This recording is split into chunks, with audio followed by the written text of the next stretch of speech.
The Philippine Chamber of Commerce and Industry, the voice of Philippine business. Established by a dynamic group of individuals with strong leadership presence and passion for business and economic development. An influential alliance of business leaders providing policy directions to government and ensuring sustained economic development. This is the Philippine Chamber of Commerce and Industry.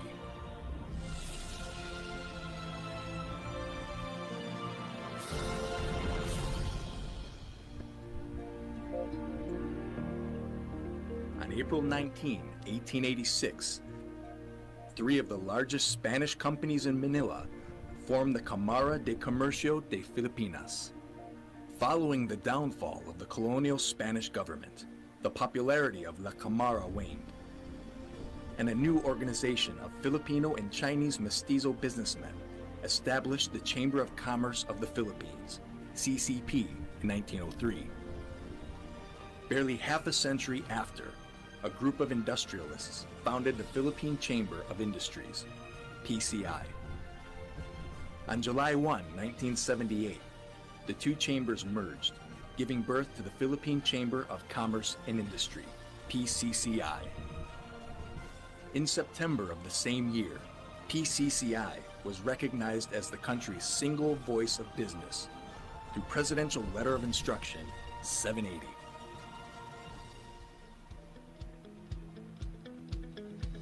After more than a century, the Chamber continues to chart the course of economic development in the country.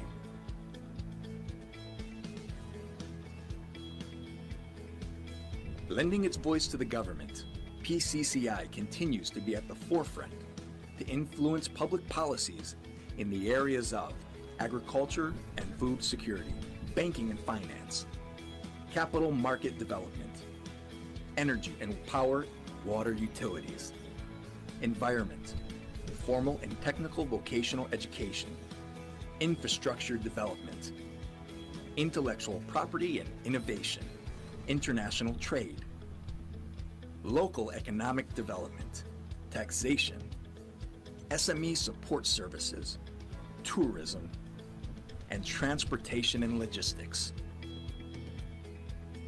Covering business comprehensively to ensure the business expansion and country's future growth and progression through its partnership with the government, local chambers, and other stakeholders. PCCI's programs and services include enhancing business environment,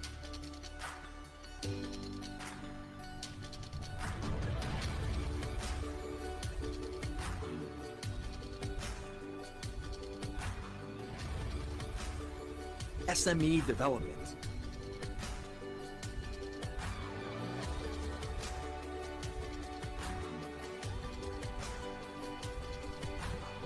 environmental protection and management,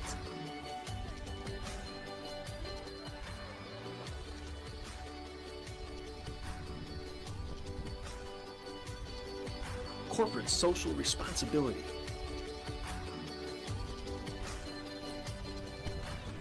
national and countryside development,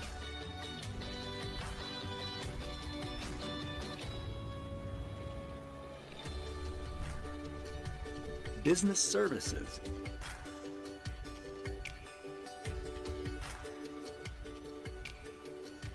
access to local and international training programs and scholarships,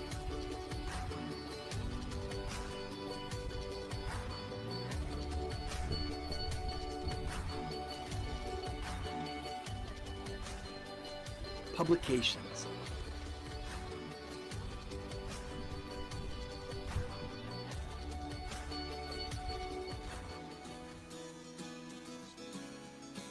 breaking grounds with pioneering minds.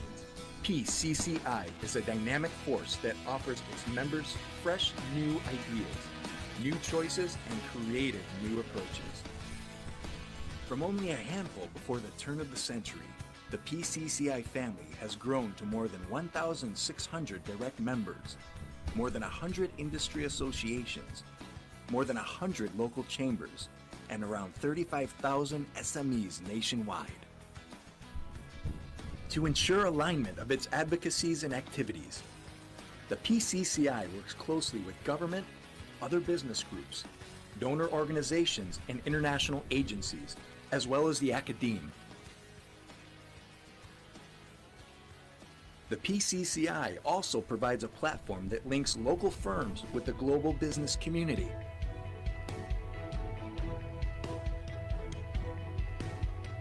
PCCI also engages foreign chambers, diplomatic corps, international agencies in search of broader trade and economic cooperation. The Philippine Business Conference and Expo is the most important annual activity of the PCCI and one of the most prestigious events in the country. Local and foreign companies wanting to establish new ventures or seeking new markets find it highly attractive to attend due to the many benefits it offers. Every year, more than 800 stakeholders attend the conference, composed of key government officials, business leaders, diplomatic corps, foreign chambers, multilateral donor agencies, PCCI corporate members, bilateral business councils, local chamber and industry association leaders.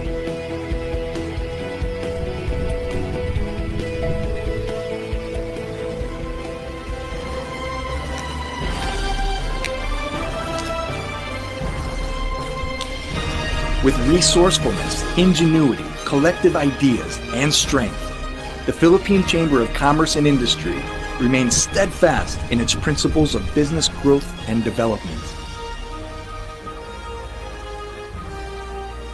Pioneering, innovating,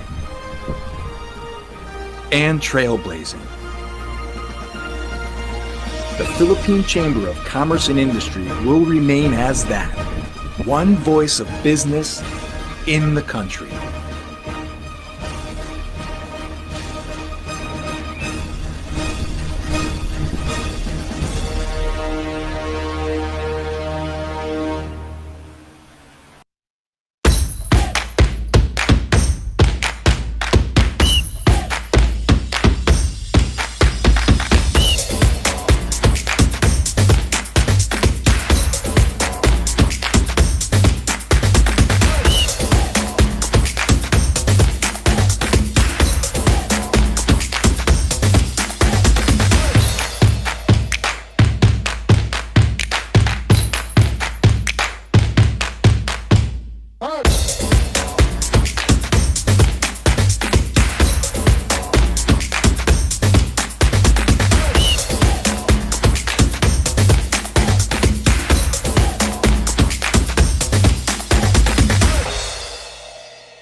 Before we start the program, let us put ourselves in the presence of the Lord for the opening prayer, to be followed by the Philippine National Anthem.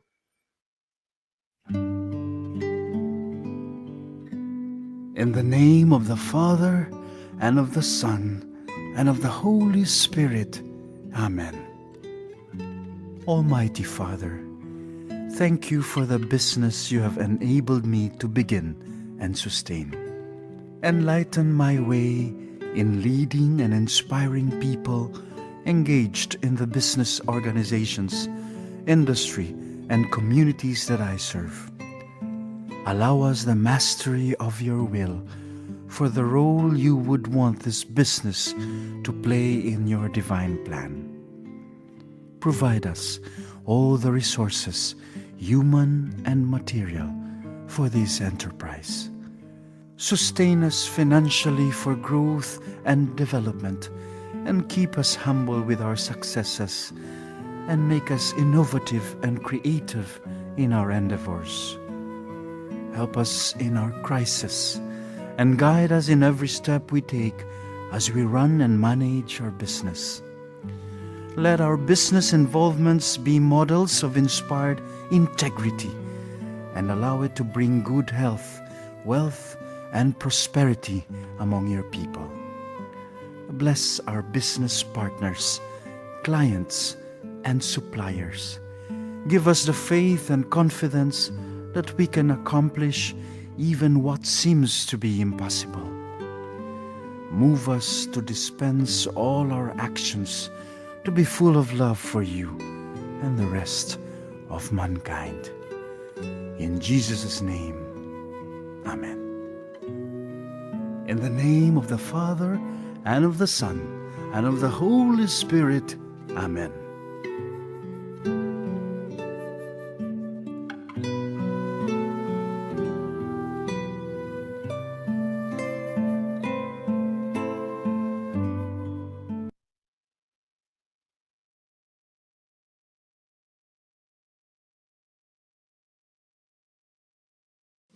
Mga kababayan, ang pambansang awit ng Pilipinas. Kayang mag-ibig, helas ang sinangalan, alam ng puso, sa titik mo'y buhay. Lupang hinirang, kuyak ka ng magiting, sa mandulupin, di ka pasisingil, sa nagatak tutok sa simoy at sa langit ang bagaw, ay hinatang tulad, awit sa pagkayang minamahal. Ang isang ng matawad mo'y tagumpay na nag-iindig, ang bituin at araw niya kailan pa may di magtitingin. Luman ang araw ng walhagit pagsingka, buhay langit sa piling mo. Ang inigaya na pagkay mga amin, ang mamatay ng dahil sa'yo.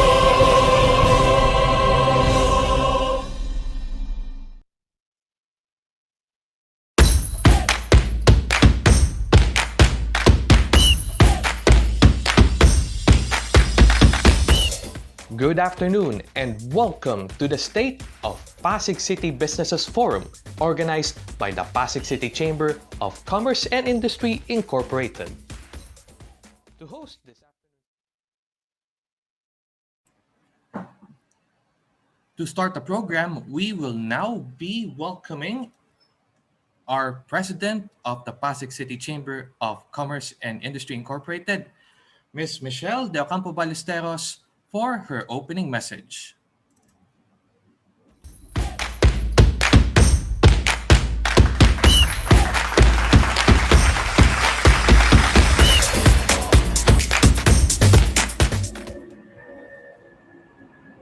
Our beloved City Mayor Vico Soto, PCCI-NCR Area Vice President Delia Jimenez, Pasig City Admin Representative and Pasig Investment Promotion Center Head Attorney Diego Luis Santiago, Pasig City Health Plan and General Information on COVID-19 Speaker Dr. Jerica Rebostillo, Google Cloud Representative for Public Sector, Lead for Philippines, Ms. Aji Flavier, the General Manager and the Vice President for Sales and Marketing of Healthway Medical, Carmi De Leon, my colleagues and co-board of directors in PACCI, of course, Chairman Nora Lacuna, and our host for this afternoon, Vice President Emily Carubin, as well as the rest of the board of PACCI,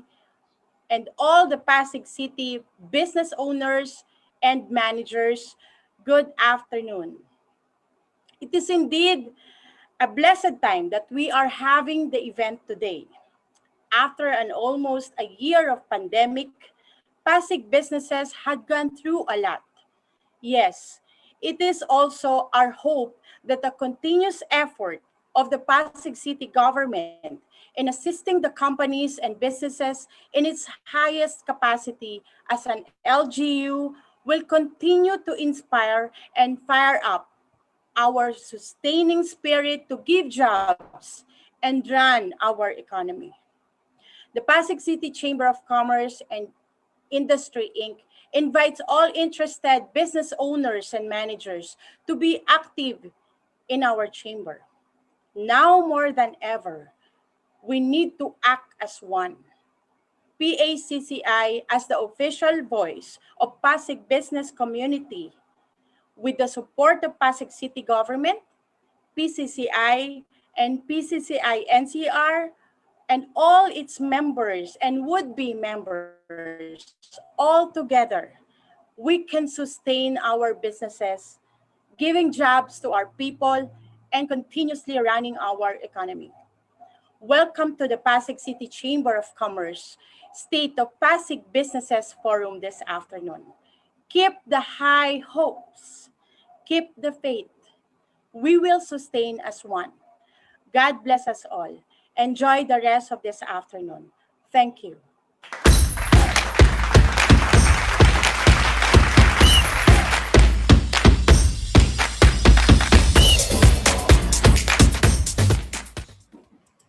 Thank you very much, Ms. Michelle Ballesteros, President of the Pasig City Chamber of Commerce and Industry. To give us her message of support, we have the Vice President of PCCI NCR, the Philippine Chamber of Commerce and Industry National Capital Region, Ms. Delia Jimenez.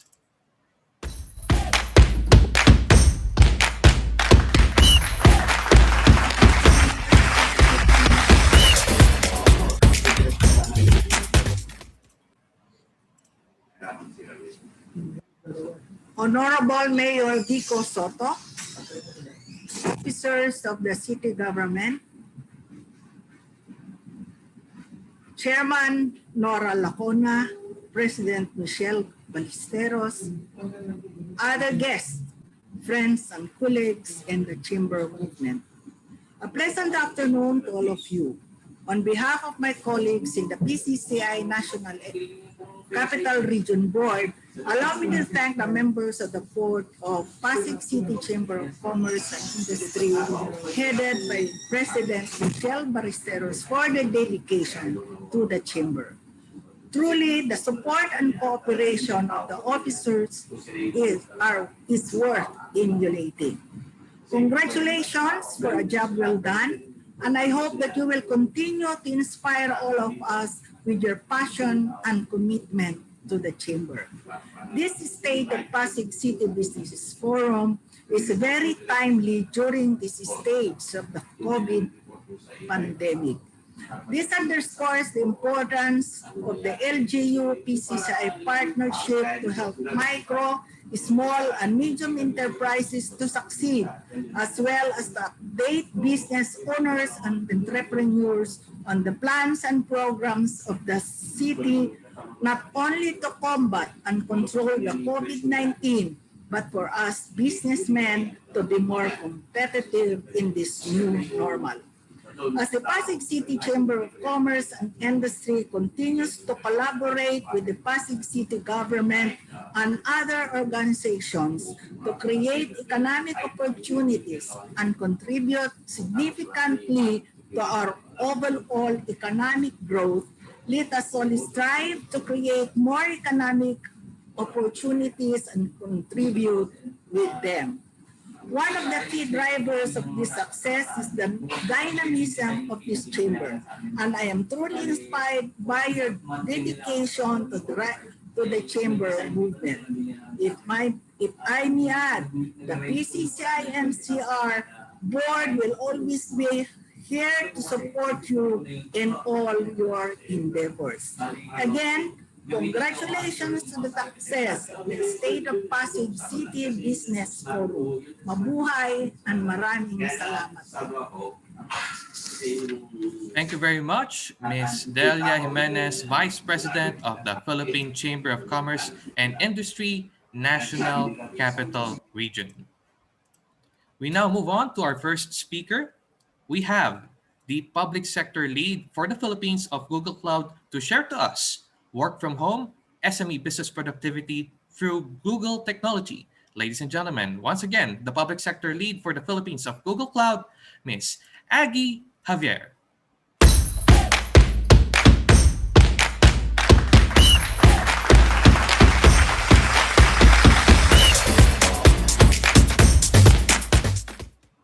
Once again, Ms. Aggie Flabier, good afternoon.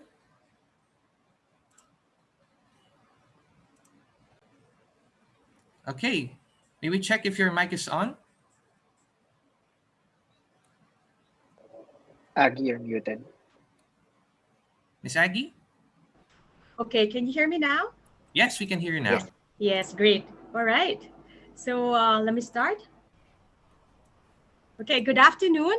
Magandang hapon, Honorable Mayor Vico Soto of Pasig City, the officers and staff of the City Government of Pasig, the guests, and to all of you who are here in the event. I am Aggie Flavier. I am the lead for public sector for Google Philippines.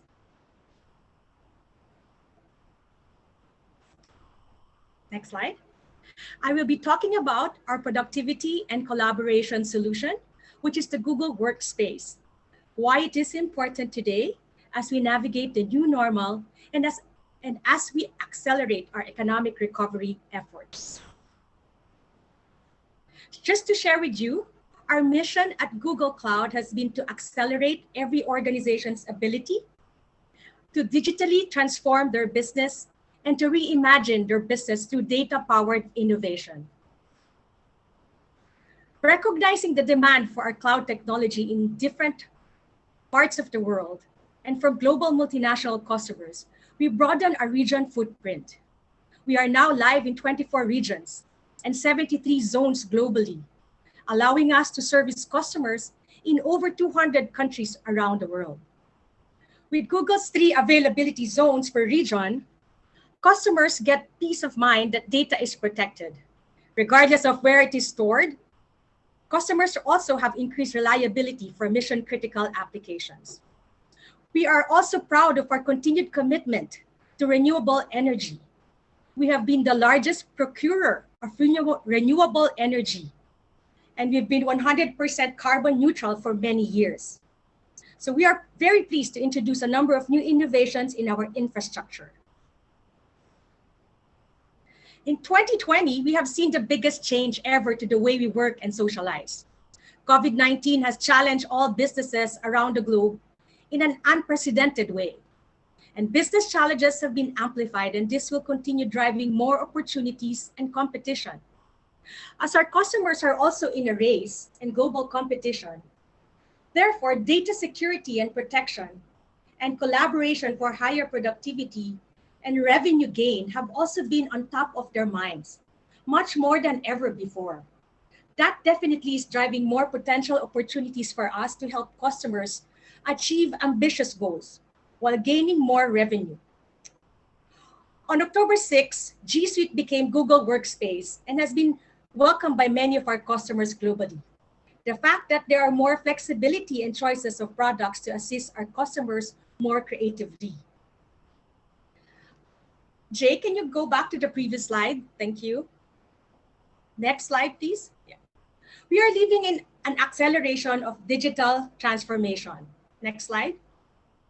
You will see here in the slide, every child, teenager, college student is now an experienced distant learner. For this, we could have shown an 8-year-old in front of a grid video conferencing like us, what we're doing right now, with a tablet on the side as additional screen to chat with their classmates, a microphone headset on their head, and a couple of sketch notebooks still on their desk to show the best of past and present. During the peak of the pandemic, Google and Apple released contact tracing tools for mobile phones that everyone will use to go back to normal. For us in the Philippines, we have staysafety.ph. And for Singapore, they have Trace Together. It's a state-driven ecosystem that will nudge people to change their habits. Also, the setting should be non-threatening. as in park with elderly sitting behind, because it's not about us, but protecting vulnerable members of our community. Next slide, please. Nearly 40% of workers spend less than 15 minutes outside during work days. That 1% of your day, and let's be honest, it's probably to get something done, like take out the trash or walk your dog. This was true before the pandemic, and a recent study showed that the workday is only getting longer as we're shifting to a more distributed, remote work environment. Next. So let me begin by saying that due to the pandemic, we have noticed work evolving in ways we have not seen before. With offices being closed and reopened with limited capacity, employees have been shifting to new ways of working, often remotely. With this, work can no longer be identified by a physical location. This is also much more valuable today, as we have our personal commitments, such as taking care of our kids and taking care of our elderly parents, all while we are juggling work at the same time. We also realize that the human connection we receive when working in the office has been somewhat lost in us. A recent Gartner study has said that 1 out of 3 workers today feel disconnected from their company and peers. These are the current challenges that Google is trying to address with Google Workspace today. Next slide, please. So it is also true that the pandemic we are all facing today will one day pass. But I strongly believe the lessons we learned from it will last a long time into our future. The biggest change we have seen in public sector is the need to transform and digitalize the human and health services of the government.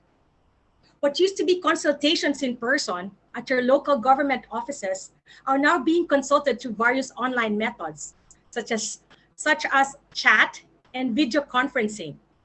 With the use of Google Workspace, we can see governments continue to provide critical services to their citizens. Next. The remote work experience matters. Next, please. So imagine a world where technology puts together at the center, so that even teams who have never met in person can feel like they're in the same room. Next slide, please. Instead of distracting or adding steps to get something done, technology should anticipate our needs, and it should augment our work so that we can maximize our time.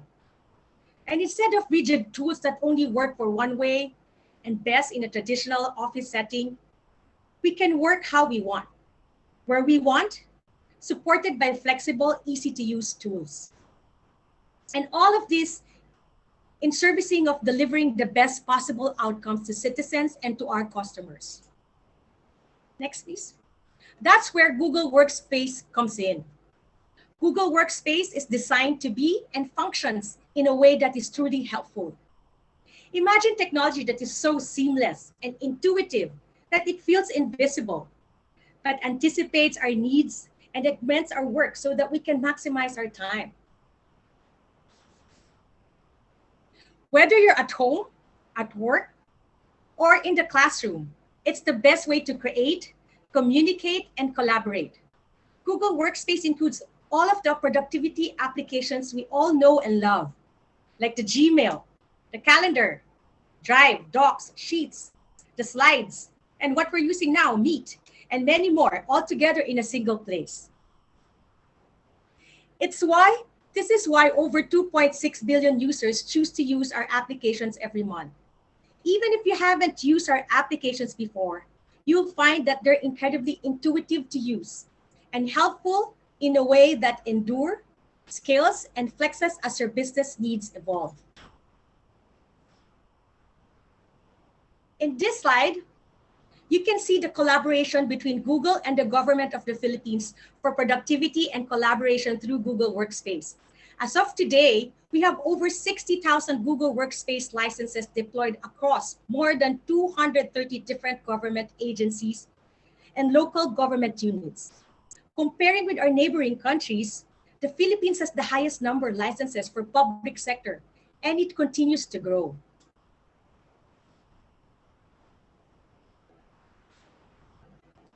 Next, we move on to education. Globally, Google has put a strong focus in the education sector. The Google for Education team has over 140 million students and teachers using Google Workspace globally.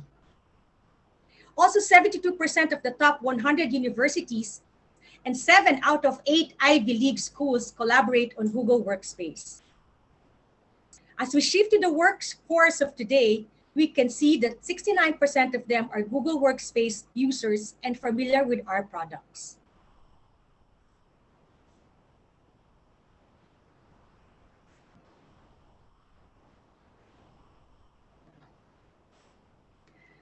Zooming into Philippines, we have the largest deployment of Google Workspace for Education across Japan and Asia Pacific as well. Partnering with DepEd, we are carrying out a nationwide rollout of Google Workspace for Education, enabling 22 million students and teachers to collaborate with the use of Google Workspace. This is important to the government of the Philippines, as it shows that the next generation of employees entering the workforce will be familiar with Google Workspace. This can help attract talent, reduce onboarding time, and save costs in the future. Another scenario is what used to be consultations in person at your local government offices are now being consulted through various online methods, such as video conferencing. Studies show that majority of citizens consider ease of interaction, familiarity of applications use, and a user-friendly experience to be the driving reason behind using a digital government service. Think of some of the services that are currently done today. Google Cloud can help you transform those services to have a digital-ready future. Next. On this slide are some examples of services being offered online back in the year 2010 as compared today. Some of these services include child welfare and social care for families who may be facing difficulties during this period. We can see also e-court for hearing, virtual visitation and consultation for corrections and health facilities. Because Google is a diverse company with a huge ecosystem of solutions from cloud to Google Workspace to Google Maps, Android Play, and YouTube, just to name a few. We believe we are in a strong place to help you out no matter your use case. Our wide ecosystem is a unique characteristic of Google and can provide access to a diverse set of products, solutions, and experts to assist you. So what can we do for your business, right? So before we get into the details of how our products works and how we're different, I want to lead with what we can do for your business, which is why we're having this conversation today. Studies have shown that people who use Google Workspace are happier at work, more innovative, and future generations expect to use it when they enter the workforce. Among Google Workspace users we surveyed, 68% enjoyed work more after adopting Google Workspace versus 30% of Microsoft 365 users. We know that happier, more engaged employees deliver a better experience to your customers, which supports top-line revenue growth. And because our open platform is built with collaboration at the core, people have an ambient awareness of what others are working on and a broader access to people and ideas across an organization. Because of this, we've seen that 75% Google Workspace users say that their teams are more innovative. And going with Google Workspace is quite literally a bet on your future workforce.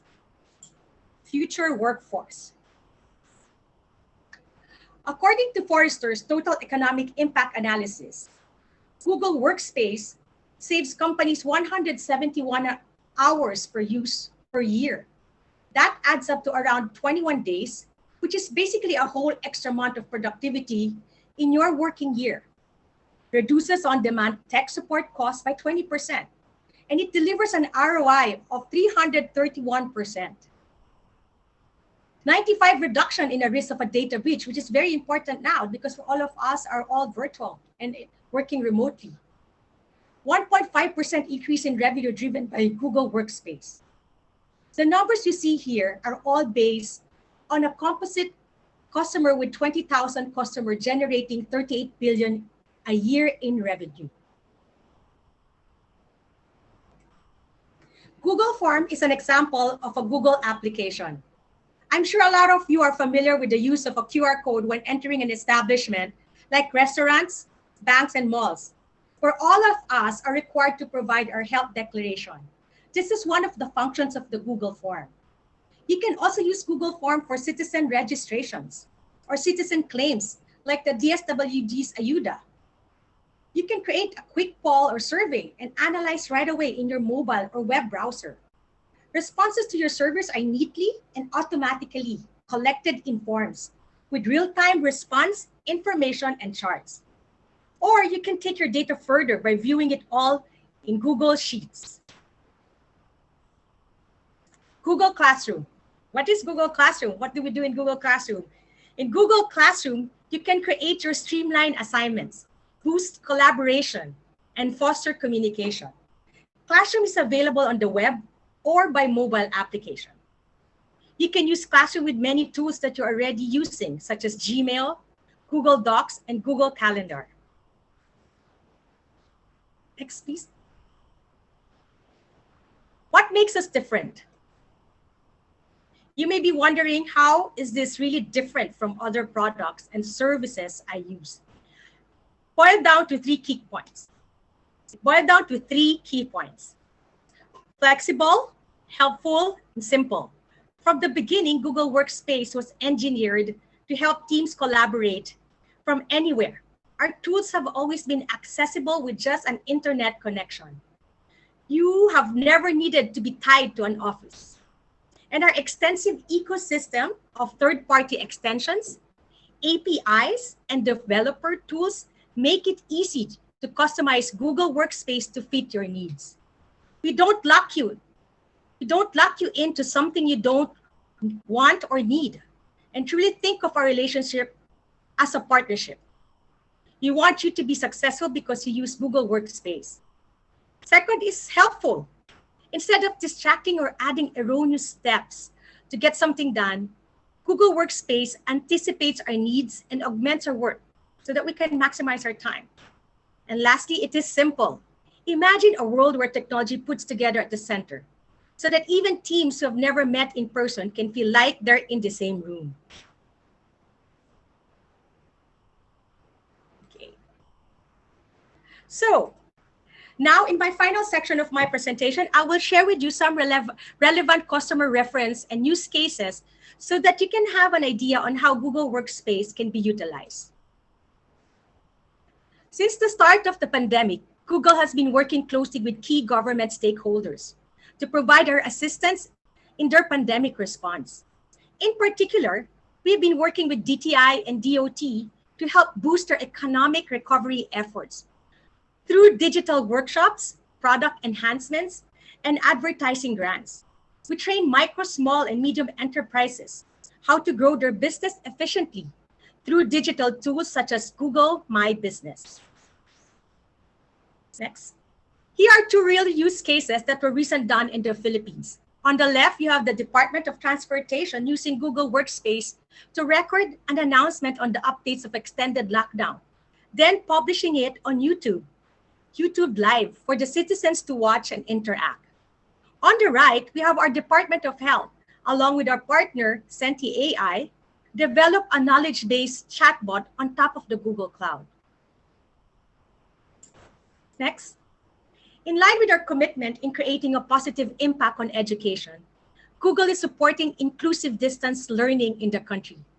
We are delivering on this goal through our technology and support of nonprofits through the Google.org grant, which aims to build the capacity for educators to provide remote learning online for students who don't have access to the internet and modern devices.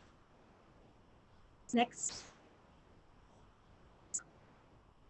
In collaboration with DICT, GovMail, which is built on Google Workspace, has enabled many government employees to stay connected while working remotely.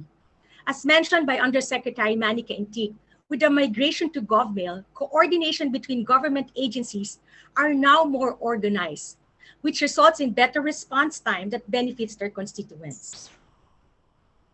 Next, an example of a local government unit in the Philippines, the city government of Zamboanga, has leveraged Google Sites and Google Workspace for their COVID-19 response operation to ensure safe, reliable, and up-to-date information is shared with the citizens. This has helped them curb the spread of misinformation and also kept the citizens well informed on updates. I want also to share with you in the region, we have Singapore's national contact tracing app, which was launched in March 2020. The agency's Trace Together program was the first nationwide Bluetooth contact tracing solution. In fact, they have won an innovative government project award from Gartner. The Google team is honored to be part of this engagement.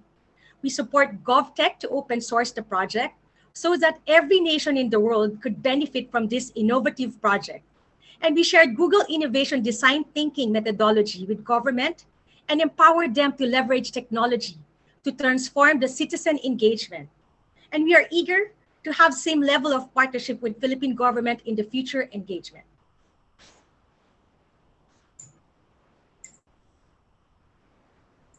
So, there are moments in our history when everything changes. How we live, how we work, how we communicate, how we learn, all seem to transform in what seems like an instant, making what came together feel distant of another era. As we step back at Google Cloud, we saw the incredible changes that were happening with COVID, especially for how people work in the offices, but also how software developers and IT practitioners innovated. These changes acknowledge that our economic recovery will look different than its past. And through these changes, boards and executives recognize that recovery, as it has been throughout history, will be a catalyst for transformation in Fast Forward. Thank you. Thank you again and for having me. And I hope you find my presentation informative. Questions? Thank you very much, Ms. Aggie Flavier of Google Cloud. Once again, Ms. Aggie Flavier, Public Sector Lead for the Philippines of Google Cloud. If you have questions, you can send it through that chat box. And we will have a Q&A segment later, so if you still have time, Ms. Aggie, kindly stay with us. Once again, if you have questions, you can send it on the chat. And we will now proceed with our next speaker for the State of Pasig City Businesses Forum. Our next speaker will be the General Manager for Corporate Clinics, Vice President for Sales and Marketing of Healthway Medical. Ladies and gentlemen, to talk about work from home productivity, people management approaches, let us welcome Ms. Carmi De Leon.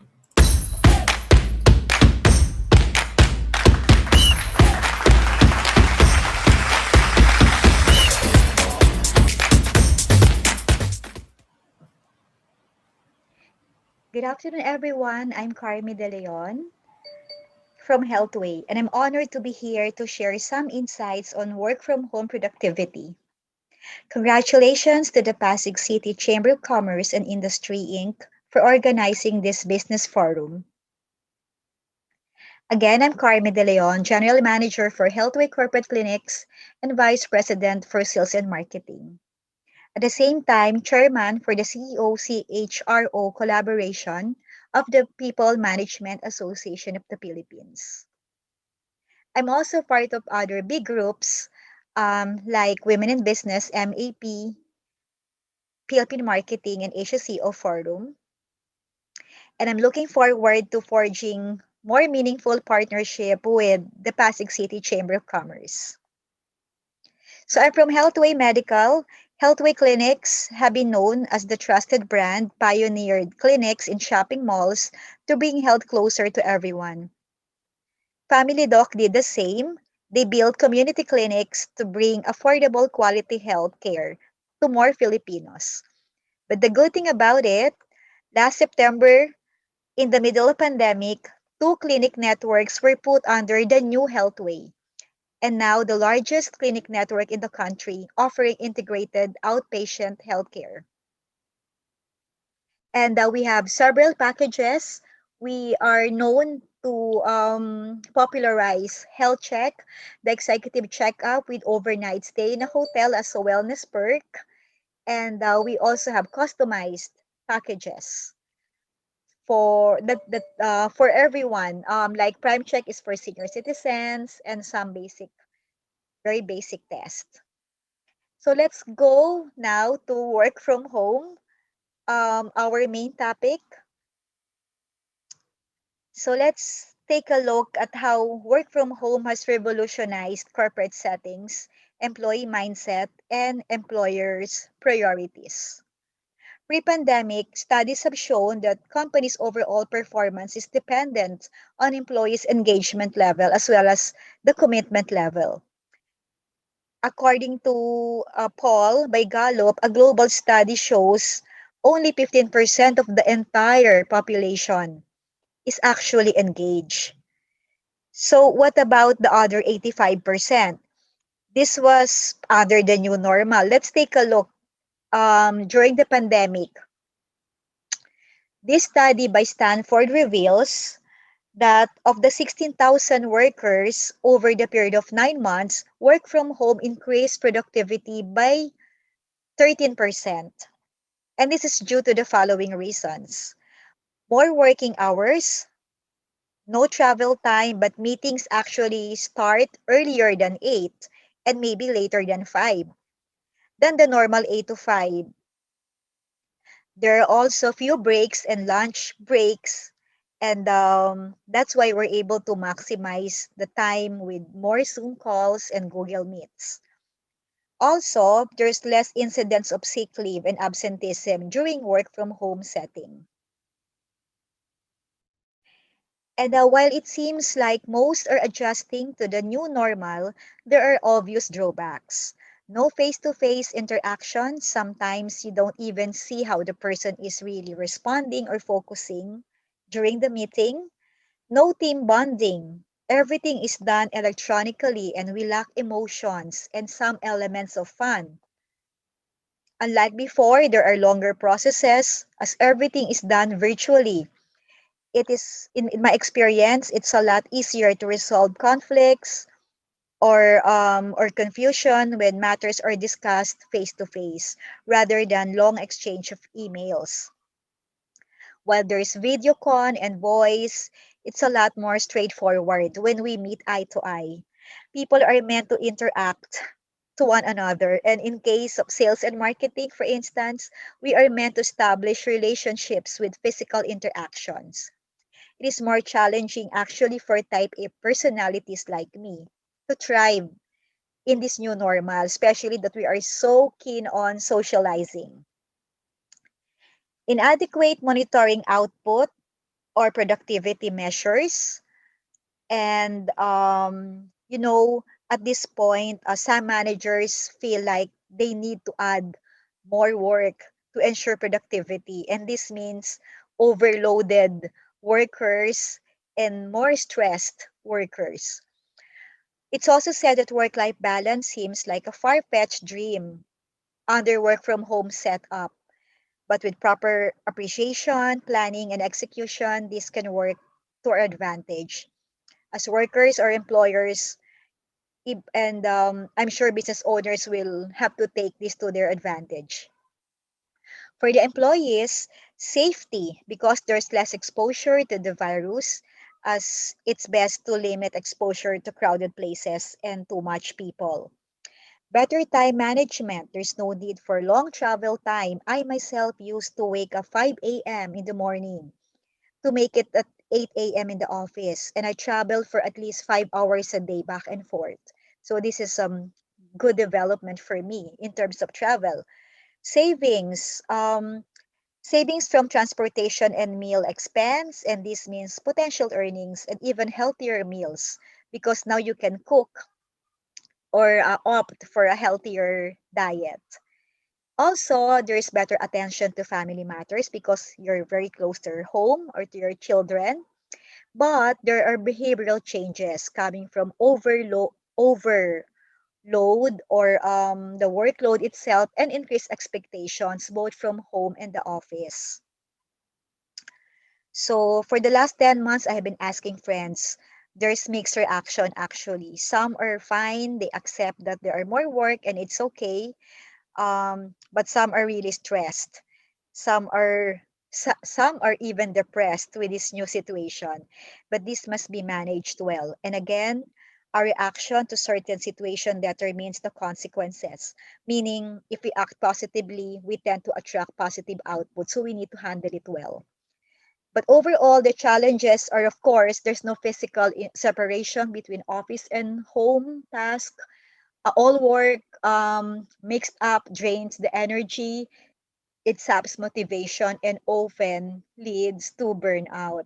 So we hear more of the stressed employee stories, how they are coping, how they are struggling, and there are more resignation. And there's also more repurposing.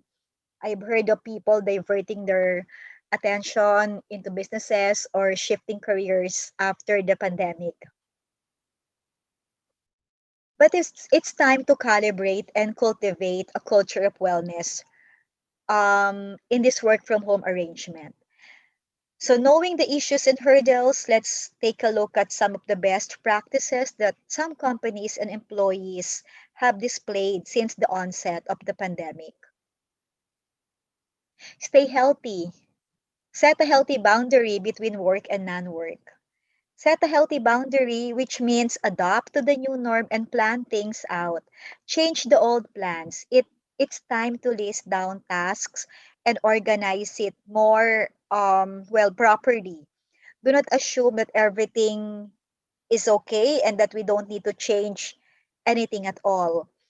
But at least at the same time, don't stretch yourself too much to embrace both worlds. It's not easy to be working at home because you it's very hard to separate being a mom and being a worker at the same time. If it's 8 to 5, focus on your work 8 to 5 and then maybe do other stuff after office or during breaks or lunchtime. It's also good to have enough flexibility. While you want to set up or plan for it, have enough flexibility to enjoy your job. Choose a cozy place that's both comfortable and conducive to productivity, away from TV or noise. And you have to be more creative to try new styles.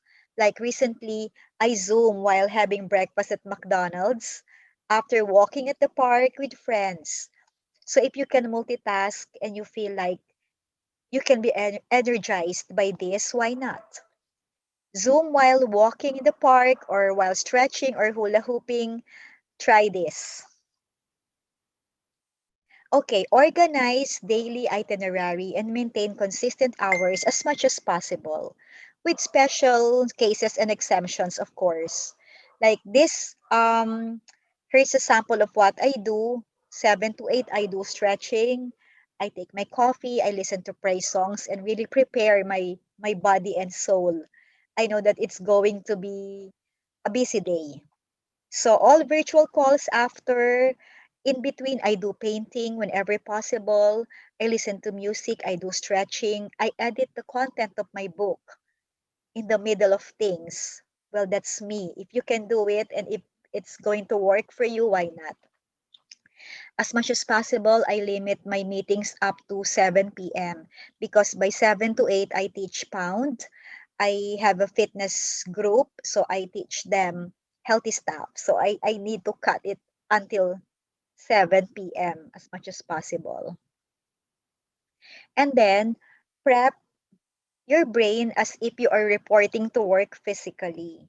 So don't forget, pray, you shower, and you groom yourself and dress comfortably. Now it's more convenient because you don't need to have full gear or you don't need to wear high heels like in my case. But dress up and look good to feel good. Other practices, other one of the things that I have heard is that they set a dedicated workstation. Choose a room with less distraction so that you can concentrate, but at the same time, customize it. If you're keen on greens, maybe you can put some plants. Like in my case, I have a yoga mat beside me so I can do stretching. And access to coffee or unlimited water, ergonomically friendly chairs and tables you can improvise just so it's more healthy or it's more comfortable. And then equip yourself with tools and gadgets. So it's important that you have fast internet as well because we are so dependent on the connection. Another best practice that I really do is that I move out of my workstation and call it a day. So I dance after work, I watch movies, and sometimes I get a glass of red wine and blue cheese to reward myself after one productive day. And yeah, it's it's good to to distract yourself from the routine and have time to reflect and rejuvenate. And this is my favorite, do the seed lifestyle. New normal calls for new habits, but seed lifestyle remains. Sleep, eat right, exercise, de-stress. So sleep 7 to 8 hours per day, eat healthy meals, more fruits and vegetables, and exercise. You need to be agile. So keep moving, stand from time to time. I'm sure you have heard of sitting as the new smoking. And of course, de-stress. Break from your routine and do activities that you love most. Take time out. So take time off in between work and empower your brain to power up. So you can also do random TikTok if you wish. In myself, in my own experience, before stress kicks in, I do random short activities to divert my focus and stimulate my creativity. I have TikTok breaks. And you can also do exercise, desk exercise, or even shower or freshen up in between to recover from fatigue. And the most of all, prayer. Prayer works, prayer in between. It's a surefire way to win. So just take time off. Now that you are more flexible, you're working from home, take advantage of this. So after taking charge of your own emotions, what can management do naman to help out or to um, provide their employees better alternatives or better support? Reach out to more people. Yan. Reach out to more people as frequent as possible through their immediate heads or through your people directly. Provide emotional support and reinforcement. Send messages and amplify the messages. We have to reach out to them more regularly, more than ever, and use multiple touch points. We can do compelling videos, share them some best practices, reassure them that you are there for them in these trying times, especially that health is wealth more than ever. Assure them that you will be there to take care of their health, emotionally, physically, and send surprise notes. Maybe you can um, send surprise tokens right in their home. And here, this is another important thing, ask and act. Encourage people to speak up and share experiences. And then maybe use survey to get their sentiments and feedback. And from there, execute improvement plans or improvement measures. It's important that we engage them by providing them with updates and reinforce the message of caring during these scary days. Share wellness efforts of the company, the direction, and if you can involve them in the projects, it's best to come up with a campaign where people can be engaged or educate on how they can help other people as well. So it's important that you take a look at the conflicts on processes and personalities. We cannot afford to lose good people. So with the new norm, there must be changes in the processes. So make sure that you don't ignore the signs, because we need to retain good people more than ever. And then more importantly, regular engagement activities. So aside from providing them tools like fast internet connections and all, place a budget for engagement activities, virtual engagement. Address how they are feeling. If we need to tweak policies, we have to do it, then do it. Promote promote good health. It's necessary for morale boosting, and to be fair with the employees, of course.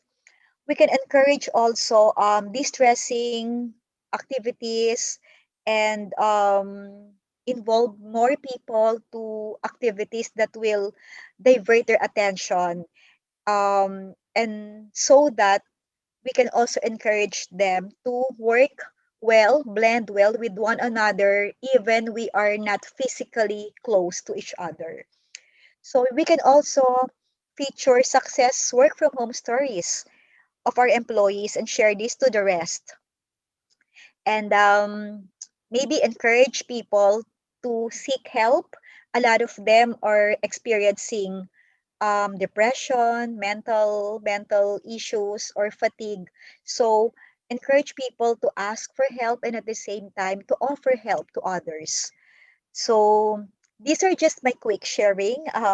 Some practical tips that I have read, I have experienced, I have noted. There's no hard and fast rule, but surveys reveal how people should be treated and how business should be calibrated. No? And in these trying times, we need to be more empathic and creative in introducing different approach or more innovative solutions. Um, and as we tweak our business models in the new norm, we need to have our people beside us working closer. And these are just some of the things. Again, let's engage them, let's talk to them, let's encourage them to speak up, and let's do something to really assure them that we are one in this fight. So this is so far what I can offer. So thank you for listening, and I hope you learned a lot. Thank you for inviting me. Looking forward to working with you more closely.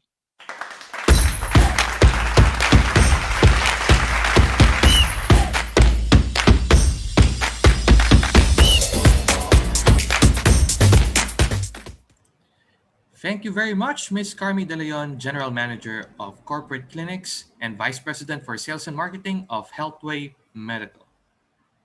We will now proceed to our main part of the event, which is the Mayor's Time. And with that said, let us welcome the City Mayor of Pasig City, Honorable Victor Maria Regis Soto.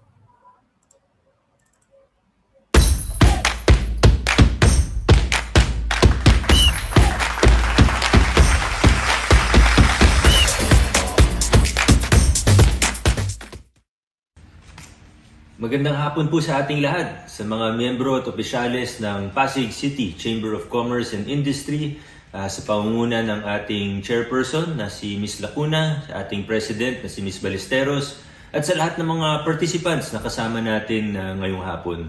These past few months have been very difficult for each one of us, particularly for businesses. We've seen here in Pasig City that approximately 5% of businesses have filed for retirement since the enhanced community quarantine happened. And we know that many more are having financial difficulty and having difficulty maintaining their operations. But in these last few months, we've seen Pasigueños coming together, uniting as one to fight the virus and also to revitalize and rehabilitate our economy. The local government of Pasig remains steadfast in its commitment to help the local economy and to help our local businesses. Some of our efforts in the last several months include the opening of our business one-stop shop at the Ayala, the 30th Mall, in the Ortigas Central Business District, where more than 30% of our businesses are from San Antonio and Ugong. And we've continued with our efforts for streamlining the business processes, cutting red tape, and making everything easier, hopefully, for our businesses, for the 30,000 businesses registered in the city of Pasig.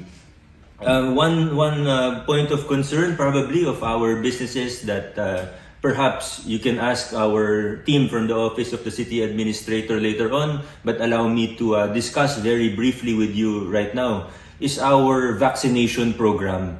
Of course, following the lead of our national government, from our National Task Force to our Department of Health, as of today, February 26, I'm happy to let you know that the City of Pasig is very much prepared and ready to roll out the vaccination program. Of course, there are many things that are beyond our control, primarily when exactly the vaccines will arrive.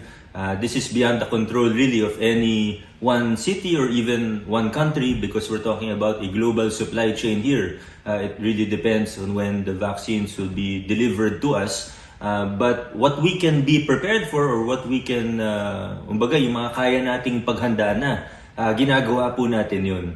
And for our economic frontliners, or the people who are working day in and day out, what's important right now is that first and foremost, we are registered in Pasig Pass. Alam ko naman, halos lahat po sa atin, halos lahat po siguro sa mga participants natin ngayong hapon ay nakapagrehistro na sa Pasig Pass, at meron na rin tayong mga QR code natin. Ito po yung ginagamit natin pagpasok sa mga iba't ibang establishmento katulad ng mall sa lungsod ng Pasig. Pero ito po, importante ito dahil yung datos po natin sa Pasig Pass ay nandun po yan sa ating Pasig Health Monitor. At ito pong Pasig Health Monitor, ito po yung ginagamit natin para sa master listing at database management para sa ating vaccination program. So ibig sabihin, pag meron po tayong Pasig Pass, nandun na rin po tayo sa master list or database. Kailangan na lang po makipag-ugnayan tayo sa ating City Health Department. Pwede po natin ito gawin sa pamamagitan ng email, pasigcitynip@gmail.com. Kung meron po kayong mga katanungan para po ma-update rin at ma-verify na tama ang datos at impormasyon natin na nasa Pasig Health Monitor, email nyo po for our businesses or business owners or managers who might be with us now. Please email pasigcitynip@gmail.com. Ang mangyayari po niyan, magsisend po ang Pasig Health Department ng file sa inyo na pwede nyo pong i-update, pwede nyo po i-include, pwede nyo po isulat lahat ng pangalan ng mga empleyado ninyo, tapos may mga detalye lang po na kailangan. We will also be very strict with our exclusions. And after we do this, i-verify po ito ng ating mga profiler. Expect a call from our profilers.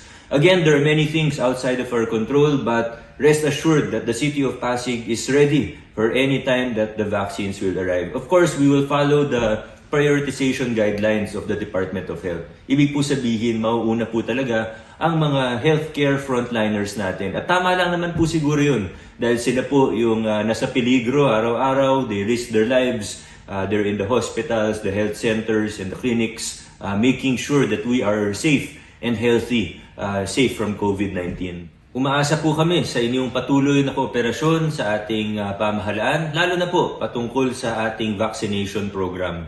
If we want to go back to a more normal life, kung gusto nating bumalik na sa mas normal na pamumuhay, ay kailangan po magtulungan at magkaisa po tayo para maging matagumpay po ang vaccination program na ito. Let's also help one another to so that the trust level on these vaccines will also increase. Wag po tayong basta mag-share lang ng mga headline na nababasa natin sa Facebook without first verifying or checking that the information is true and accurate and up-to-date.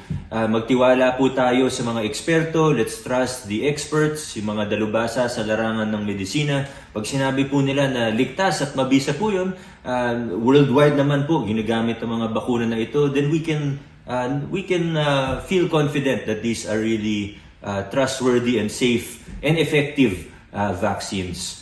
Muli po, maasa po kami sa inyong kooperasyon at kung ano pa po ang maitutulong ng ating lokal na pamahalaan in revitalizing and rehabilitating our economy, our local economy, please feel free to let us know. Anyway, may question and answer part din po tayo mamaya. Please feel free to ask questions or even give us comments and suggestions on what else the LGU can do to make sure that our local economy is strong and healthy. Maraming salamat po sa inyong lahat and I hope that we have a productive rest of the session. God bless po at maraming salamat po sa ating lahat.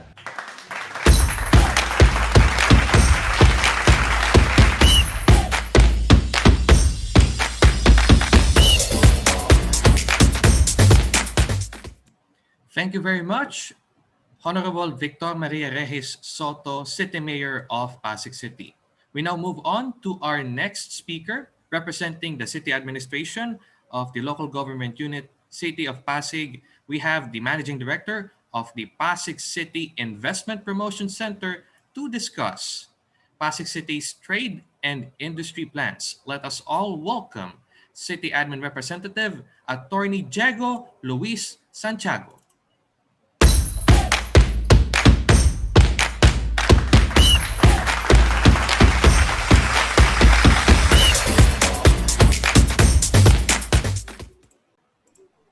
Okay, so good afternoon, one and all.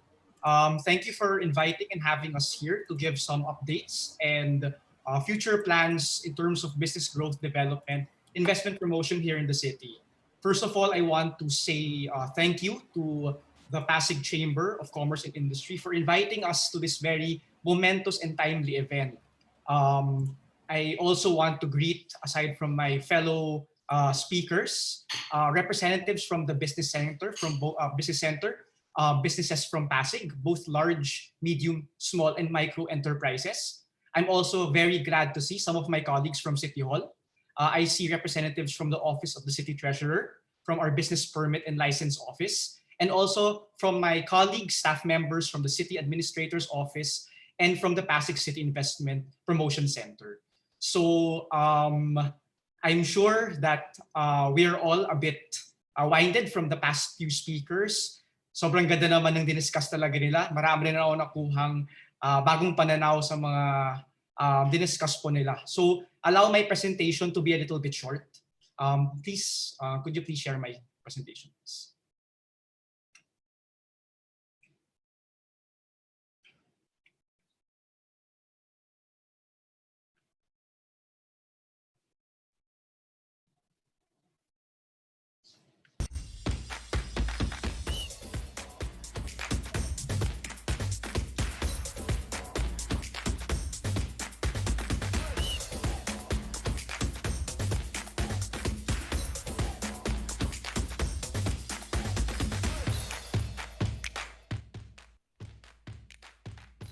If there are problems sharing my presentation, perhaps you could give access to one of our staff members in the PCIPC who could also share my presentation.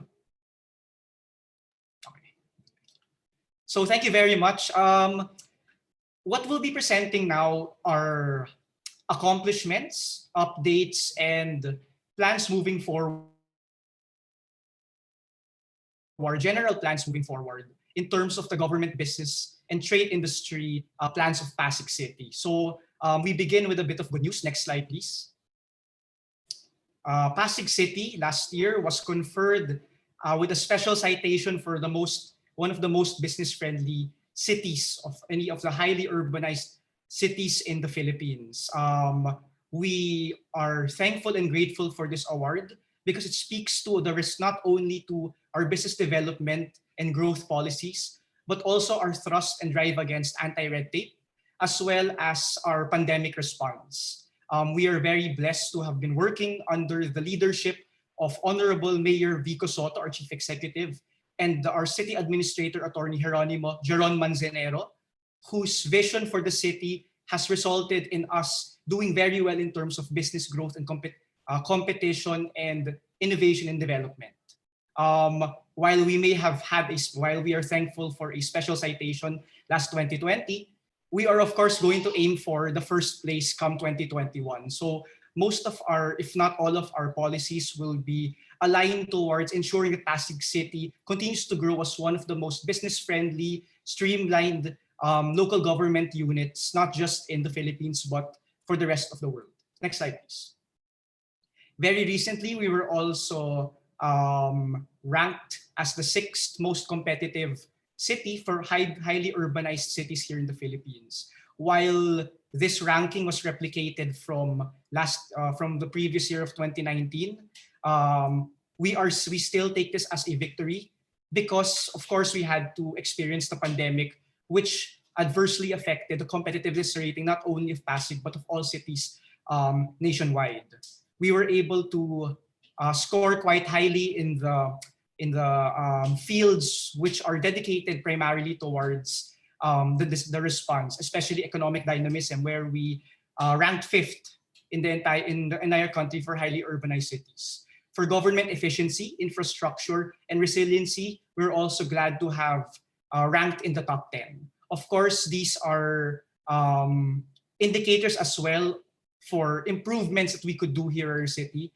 We are still far from perfect, and while there is admittedly an upgrade, much development, much progress in terms of business friendliness here in the city and competitiveness, we also acknowledge that we still have ways to go when it comes to this. Next slide, please. Medyo napauna yung isang slide ko, but now I go into some of the policies which we successfully enacted during the previous year up to January of 2021 for this year, which helped us gain these recognitions from very notable agencies and organizations such as the Philippine Chamber of Commerce and Industry. One of this is our streamlining of all anti-red tape policies here in Pasig City. Next slide, please.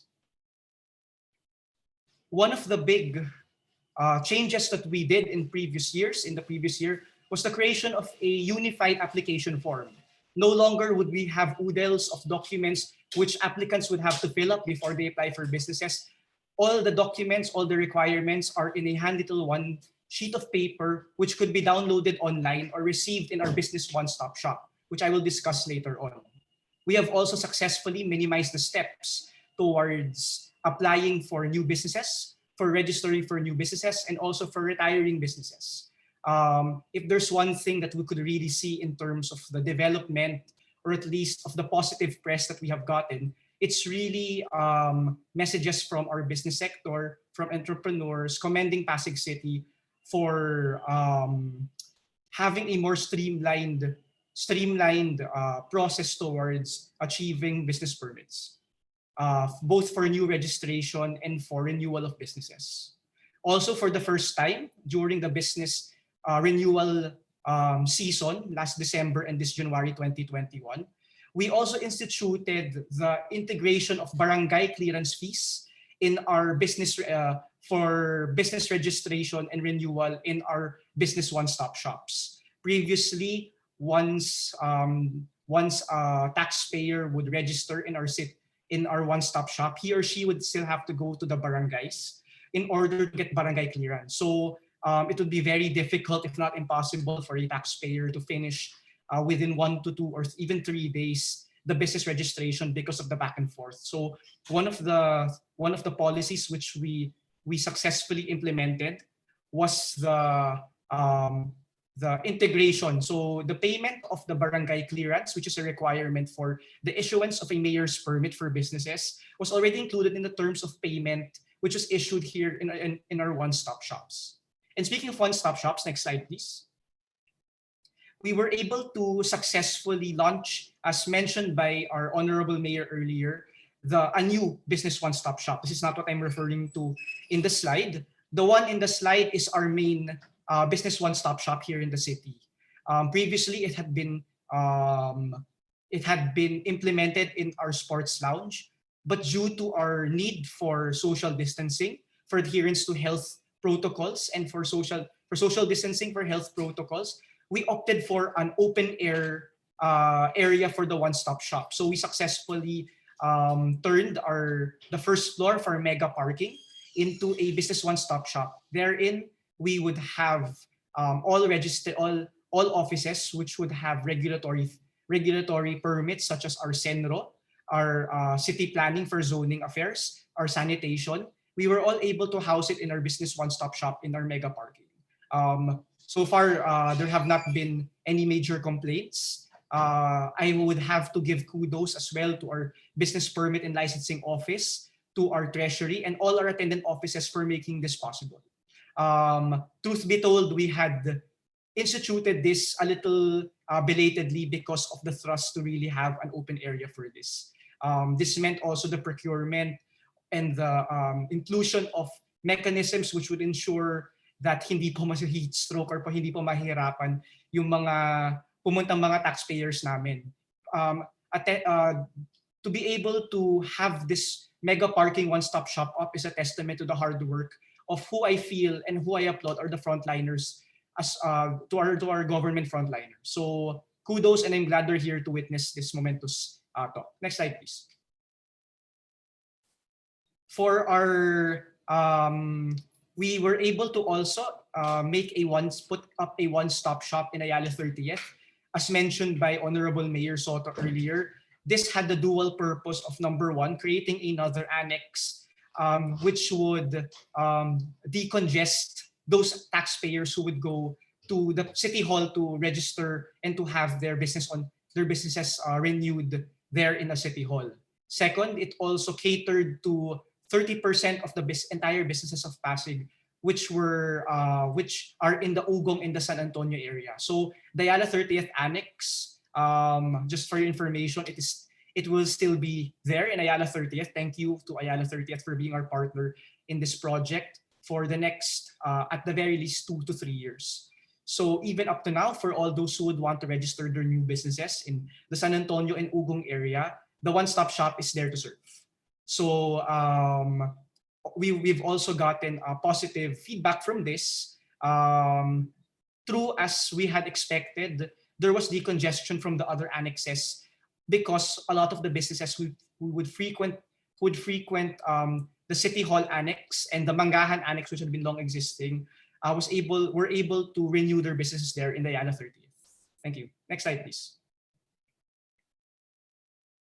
Aside from our thrust against anti-red tape, also just to allude back to the first slide of my presentation, we were given a surprise spot check by the Anti-Red Authority, ARTA, to inspect all of our one-stop shop annexes. We are pleased to say that aside from a few suggestions and comments, we were not, the ARTA feedback has been actually not relatively, but has been positive. Hindi naman kami na hashtag nasumbong sa ARTA. Of course, there are still improvements, and we look forward to ensuring a completely streamlined business registration for the next year, especially when it comes to the online payment. Thank you. So for our legislative efforts, the Office of the City Mayor, the Office of the City Administrator, and our Pasig City Regis was able to recommend several economic and business-based pandemic response pieces of legislation which our Sangguniang Panlunsod passed in order to help our businesses during the previous year. So first, we have our economic stimulus program, an ordinance establishing our Tapat program, or the tulong or pampahunang ayuda sa Pasig City. This was our aim to aid micro, small, medium enterprises and employees who were affected by the pandemic during last 2020, which continues up to now. I will go later into the Tapat program a little bit more, but pleased to say, here in Pasig City, we try as much as possible to not only innovate, but to innovate on quality policy measures. We're pleased to see other LGUs approach us to see how they can also constitute their own tapat or loan programs, or at least their loan programs, which are targeted towards helping those who are really the most affected by the pandemic. Also, the Pasig City government was also able to promulgate ordinances in consideration of the performance or the payment of fees for private institutions and businesses here in Pasig, Two of those are ordinance numbers number 32 and 33, which waive fees to all private education institutions located within the territorial jurisdiction of the city of Pasig until the resumption of face-to-face learning and for other purposes. So since there has not been a declaration yet, this continues to be waived as such. Second, there was an ordinance as not only because of it is a policy of the city after reviewing the mechanisms it can do to help our constituents, but also on request, or at least on a clamor from the private sector, which is to extend all deadlines for monetary obligations in favor of the city government of Pasig from the period up to 31 October 2020 without any additional penalties. If you have any questions regarding this, I believe our Treasury representative is also on hand in this very call to answer these questions afterwards. Next slide, please. We have also been, of course, our national government has been very instrumental in addressing the pandemic through several of its own national pieces of legislation. Here in Pasig City, we also aspire to adhere to our big brothers and sisters in national government. An example of this is Ordinance number 36, which is an ordinance prescribing the streamlined guidelines for the issues of permits, licenses, and certificates for PTTIs, or the construction of shared passive telecommunications tower infrastructure. This is based on a JMC issued by the national government, including the DTI and other the DILG, other related national government agencies, to streamline issuance of permits. So part of this was to adhere towards penalties, towards red tape, to remove several pieces of extra steps towards the procurement of such as the homeowner's consent. There have also, as mentioned, there has also been an ordinance waiving rental fees for legitimate tenants. And as mentioned by Mayor, once again, another piece of policy and legislation that we are proud of. It is the ordinance instituting the Pasig Pass for contact tracing solutions. We want to emphasize that we do not mandate or we do not penalize those who do not have this Pasig Pass. At the very worst, of course, since it's a business forum, we do request and we do mandate our business establishments to comply. As a Pasigueño myself and as a constituent, I do see, as someone who also frequents the Ayala 30th Mall, for instance, which has been really compliant, we're very thankful to say. It has really been helpful towards making ease of travel. Instead of having to list down your name every time you enter an establishment, all you have to do is to show your Pasig Pass. So this is also a policy which is not only for contract tracing, but also a policy for us to help our constituents, both the consumer base and the businesses, in terms of free flow of businesses. Next slide, please. One of the big pieces of legislation which was passed after by a recommendation and review of our office, the Office of the City Administrator, under the leadership of Attorney Jeronimo Manzanero, is an ordinance prescribing the adjustment, setting, and adoption of reasonable regulatory fees and charges of Pasig City. What does this mean? The previous Pasig City revenue regulation code was in 2017. Since then, we have had a myriad of concerns and complaints regarding certain regulatory fees which were found to be perhaps unreasonable, or which would not have, let's say, a justification. What the city government did was, for the entirety of the last year, was to take a look at each and every single one of these regulatory fees in our code. We also did not do it on our own. We also partnered up with the UP Respond team, also with the Anti-Red Tape Authority, to take a look at all the codes. We were able to discuss this with the offices and departments which levy these codes on a regular basis, to look at the recommendations to see whether or not we could adjust these codes. And so we were able to issue this ordinance adjusting several of the codes which have already been implemented for this business renewal period. Next slide, please. These are just screenshots of the signed ordinances evidencing our revised revenue code, which a copy of which could be obtained from our Sangguniang floor, or taken, I believe, from our Sangguniang Facebook.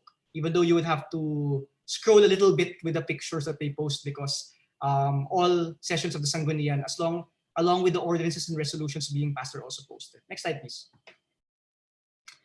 Very recently, also in response to clamor and in consideration of the difficulties our businesses have faced during this pandemic, the Pasig City, through Ordinance number 3, series of 2021, one of the first ordinances we prioritized during the start of 2021 is the Pandemic Tax Amnesty Program. It includes the condonation of payment of penalties, surcharges, and interests for 2020 and all prior years that remain unpaid as of December 31, 2020. So this includes the regulatory fees, as I mentioned, real property taxes, idle land taxes, and business taxes, with certain exceptions which don't need to be explained because they are. It is clear why they are exempted from partaking in this amnesty. Next slide, please.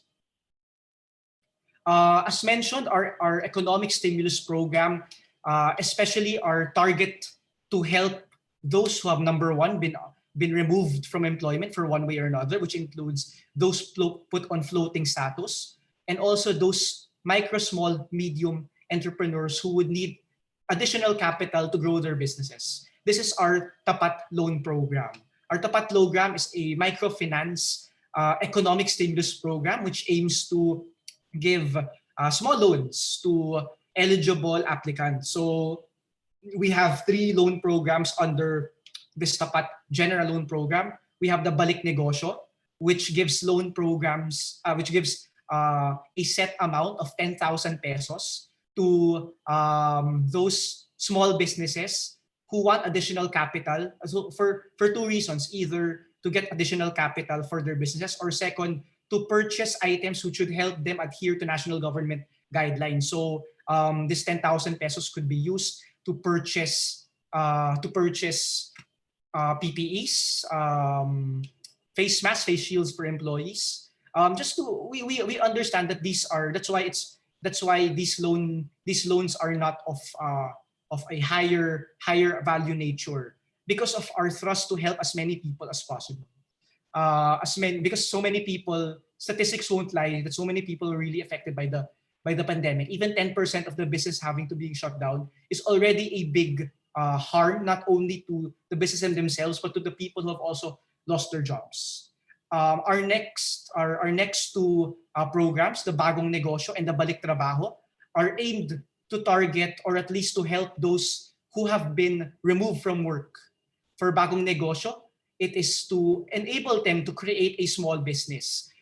We encourage, of course, businesses. We've seen during this pandemic how many individuals have thrived despite the difficulties of the pandemic, because they were able to create their own small businesses, if it be online or for any other mechanism, or to grow their passion project. So we give them 10,000. We give them a loan of 10,000 pesos to be able to capitalize on the opportunity for this.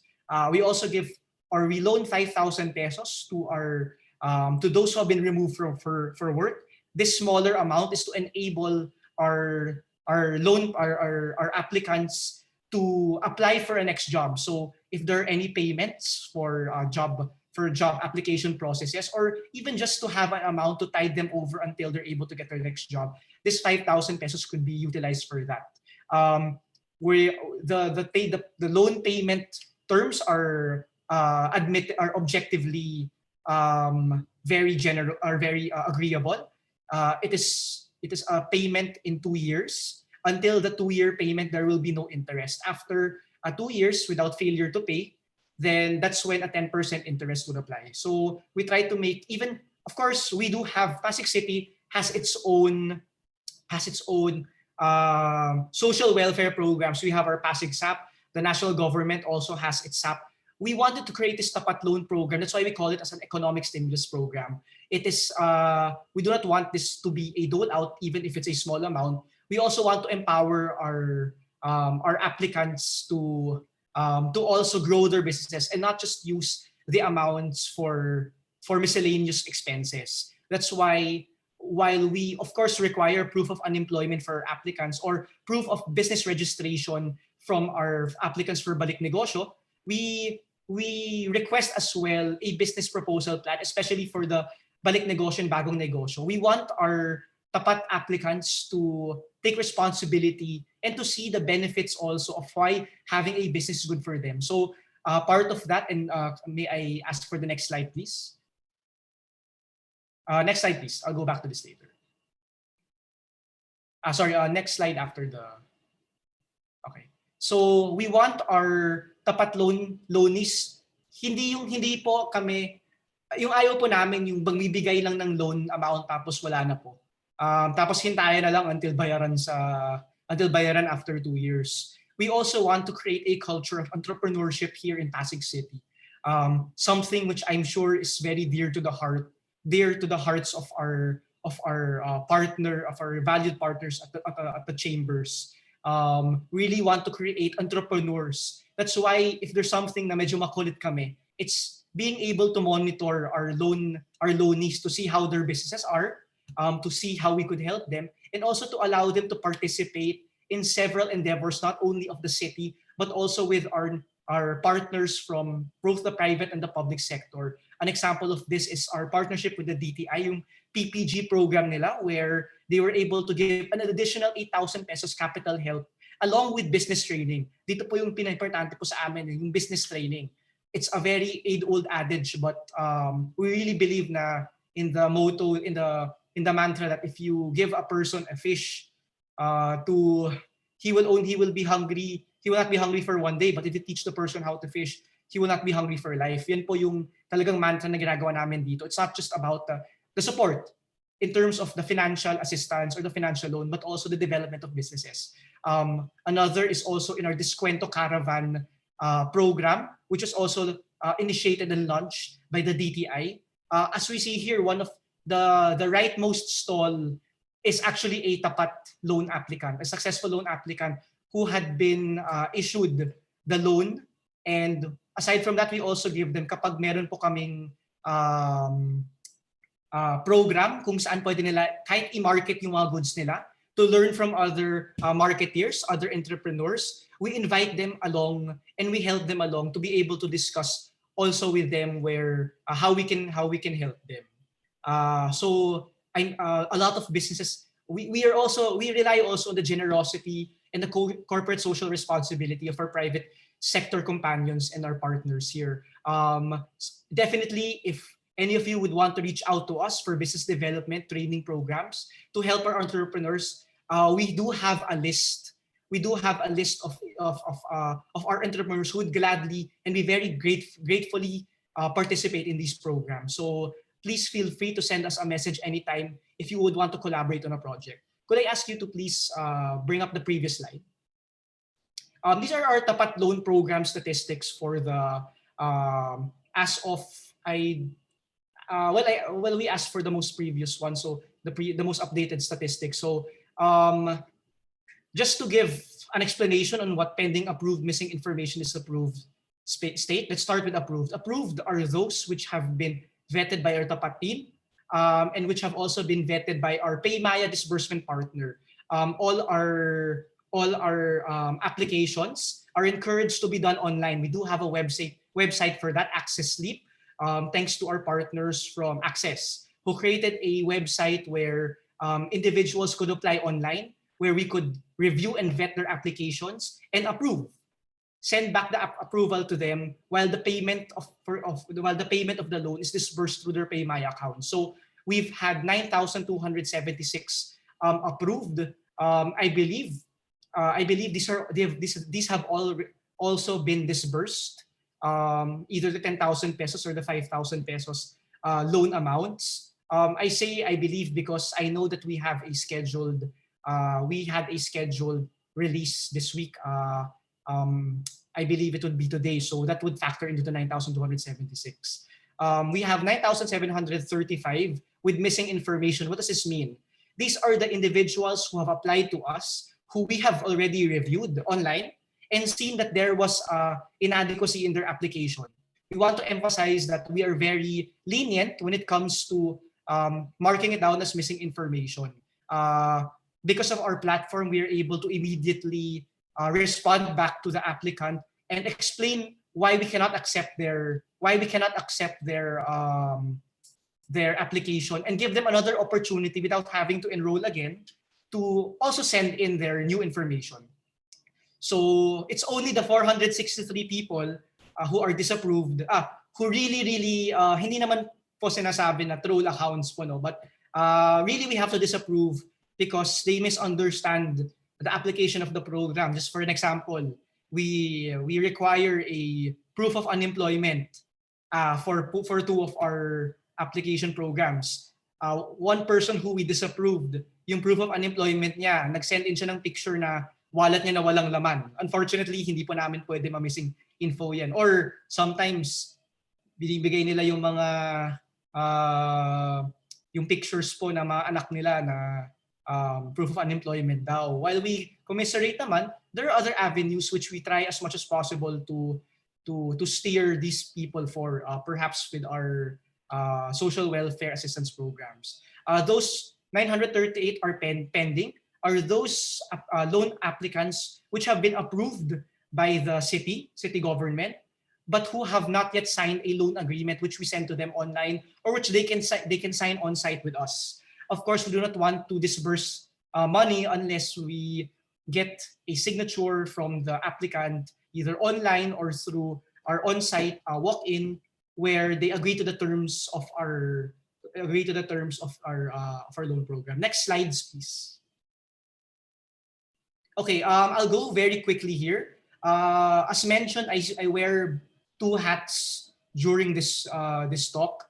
First is as a member of the Assistant City Administrator of the City Administrator's Office, and as the OIC and the Local Economic Investment Promotion Officer of Pasig City. So my office is in charge of, or at least my center is in charge of business development growth and taking care of our entrepreneurs. So I won't go through this. This is the creation. However, I do want to share my gratitude towards the Department of Local and Interior and Local Government, because they issued Memorandum Circular 2020-167 empowering all local economic investment units in all the cities nationwide, as well as its officer, to become a local economic development investment promotion office. Perhaps because of the recognition of the national government that because of the pandemic, there's a need to really streamline and to empower all economic development programs, policies, and innovations of the city. Since we're all business stakeholders here, definitely economic growth is anchored with the development and the participation of our business sector, which is why I'm glad for this good news. Next slide, please. Next slide, please. Our vision and our mission is basically to have a strong and resilient local economy aimed at inclusive and competitive growth and development. To rank and to be considered as a business-friendly city, not only for accolades' sake, but also in terms of being an investment capital, in terms of being a tourism capital, for more businesses to come in here to Pasig City because they know it is easy, it is streamlined, it is efficient to register their businesses, which is why we're also proud of our anti-red tape policies. Why do we also, if you look at our vision, this was actually already the vision of the previous center. However, we added the bold, the statement in bold, which is to build a strong and resilient local economy aimed at inclusive and economic competitive growth and development. Our thrust, Misters, Ma'ams, and Messieurs, is really inclusive growth. Allow me to wax poetic a little bit when I say that Pasig City is really one of the most interesting cities, not only in the Philippines, but also in the entire Asia. Why? Because we house the richest barangay here in the Philippines, which is our Barangay San Antonio. But this does not mean that all our other barangays have the same level of wealth and capital.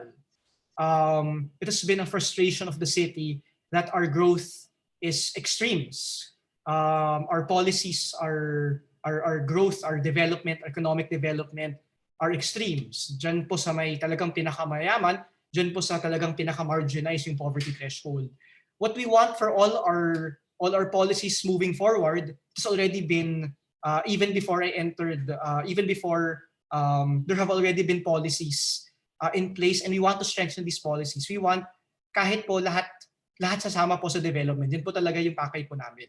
So we want this is done through really strengthening entrepreneurs. I strongly believe that entrepreneurship is really the big equalizer. Why? Because you may not need a high level of education.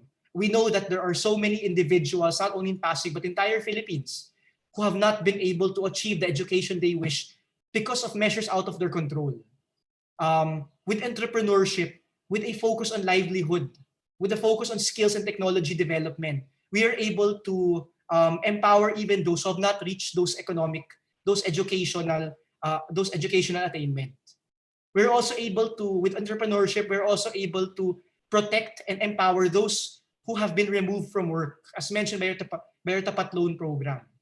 This is a thrust of our office, and this is something we want to empower and encourage moving forward. We want everyone to be able to have the capability and at least give them the opportunity to strengthen, to have the ability to create their own businesses, to map out their own destinies in life. Medyo senti yun, pero that's really something we believe in and what keeps us going. This is also found in, of course, yung anti-red tape. Yun nga, as I keep mentioning to mga new businesses, we're really trying to make it easier for you to register in Pasig City, which I will discuss a little bit later on, even though yun nga, medyo napatagal rin pala yung presentation ko. I'm going to wrap up by our next slides, please. Okay, but once I mentioned that we also thrive, we're a very small center, we thrive, and thank you, Ms. Garcia, for your comment. We thrive with our partnerships with the national government agencies and our private partners, because you have the core competency to really help us achieve the goals we would want for our constituents. These are just some of the many partnerships we are grateful to be a part of. One is the DTI, closest, no bias, mahal naman namin lahat ng mga partners namin, but the DTI, because the Negosyo Center of Pasig has been really helpful, if not indispensable to our plans and policies by helping our MSMEs through the Kapatid Mentor-Me program, International Food Expo, and the trade fair, which happily enough was able to push through with good social distancing and health mechanisms during the Burr months last year. We have also been the first LGU to partner up with the Philippine Competition Commission. We are in the process of, we've already had our capacity building for our local Regis. We want all our policies to be competition friendly. This is the way to really ensure that there is a level playing field between all levels of businesses. And we believe that with the guidance of our Competition Commission, who will be on hand to help review all our future policies, and I would say without really, makita na lang po, we have pro-competition policies in place for a lot of our stakeholders, which will hopefully help, especially when it comes to pricing and competition. We've also, through the Office of the City Mayor, entered into a memorandum of agreement with the Philippine Public-Private Center to shore up, our public-private plans. So once again, if you have a proposal for Pasig City, we do have the infrastructure ready to create your infrastructure. So it's something that we're very happy with. Of course, my boss, Atty. Manzanero, is also instrumental here as chairperson, as per EO of the selection committee. So we do have a lot of public-private programs in store, which we're excited to push, not even during this year, but in the next few months, actually. Once again, also the first LGU to enter into a MOA with Pasig City.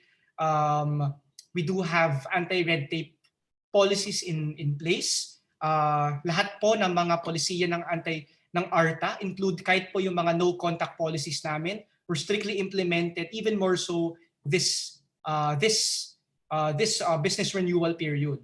Of course, once again, there are things we want to improve on, but I would have to say, at least from the feedback from some of those who have reached out to us from the business sector, much improved naman from the previous year. So it's a work in progress, and we try to rest assured that we will keep improving our processes and streamlining in the years to come. Next slide, please. Okay, so just to show, this is one of our examples with a private partner, Unileap Access, who created our platform. Next slide, please. Okay, I believe this is my last slide. So what are the plans of Pasig moving forward? And when we say moving forward, hindi po ito yung rest of the year. At least in our center, we try to take it with a quarter by quarter approach. Of course, this is not naman a policy of the entire Pasig City government. With our complement of staff, we're a small center. We really try to take it quarter by quarter. But of course, definitely, completely indispensable are more partnerships with national government agencies and private partners. Kayo yun. So, yun nga, hopefully we can move forward towards so many partnerships, even if these are partnerships not really related to our business and economic development policies. We've had partnerships with the whole gamu of plans of the city. UNDP is a partner. Globe, so many partners that I would be remiss to mention have already partnered up with us and have been instrumental. We aim for more this coming 2021, and we have already there have already been some partnerships in place, like with the Department of Agriculture, which will help our supply chain, our MSMEs, and even our market. So we try to be proactive with seizing opportunity where the opportunity lies.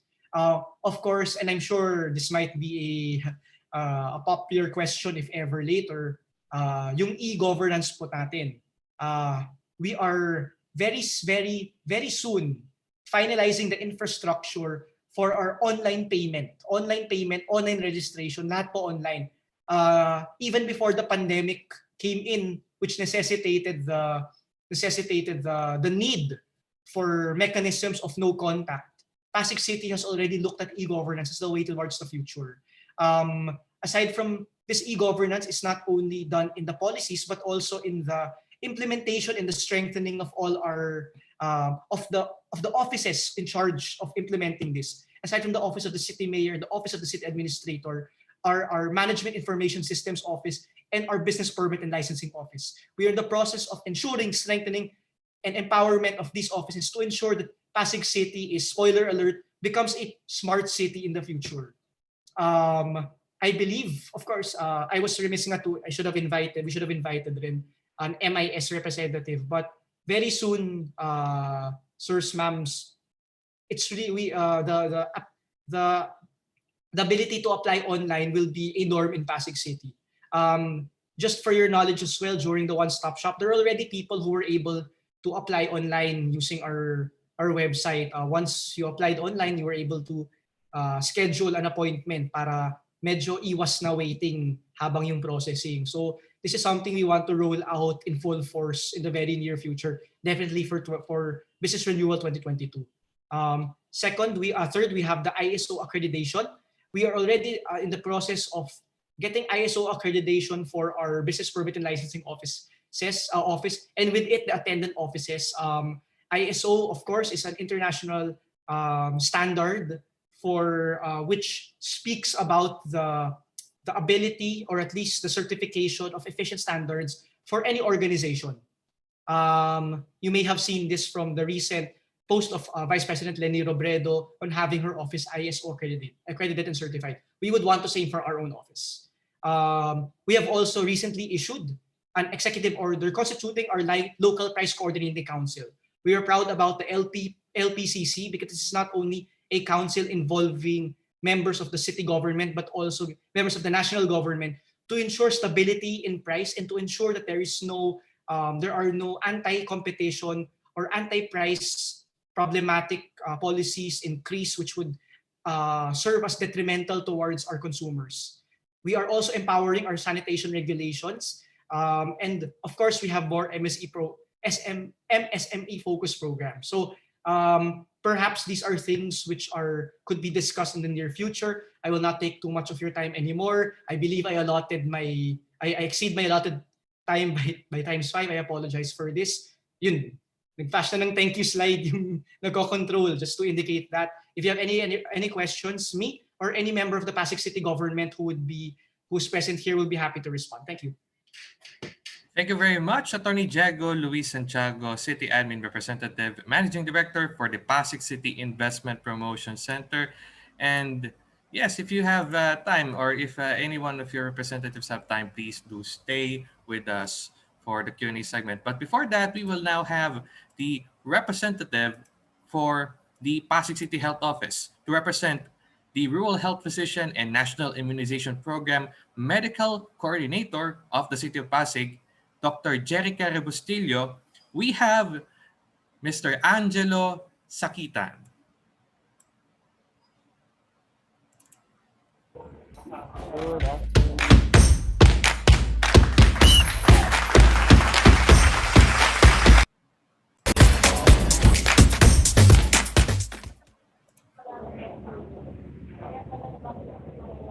Mr. Angelo Sakitan, good afternoon.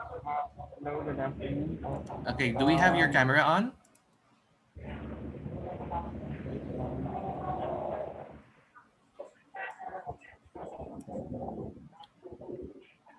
Mr. Angelo Sakitan for Dr. Jerica Wistillo. Okay. We haven't seen your camera, so we'll ask you to start your video so that we can proceed. Okay, we can see you now. Good afternoon.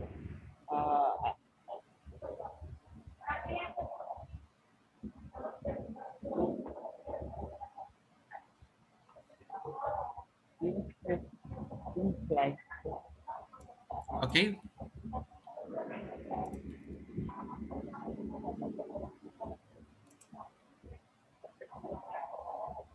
Kindly bear with us. We'll set up the presentation in a few.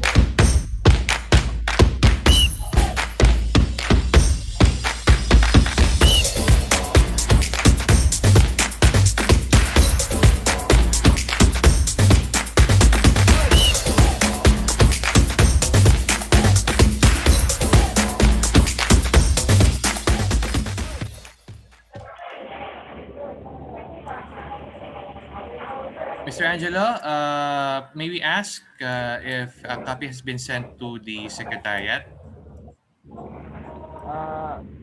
Send ko pa lang po. Okay, you're sending pa lang po.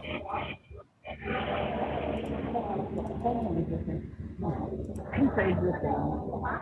Kami i-send yung unsupported daw dito eh. Para dito sa phone.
Thank you very much for waiting. We have again Mr. Angelo Sakitan. Good afternoon.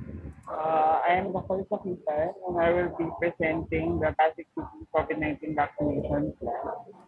Please intro lang po. Like our mayor said, we will be following priority list. Next slide, please.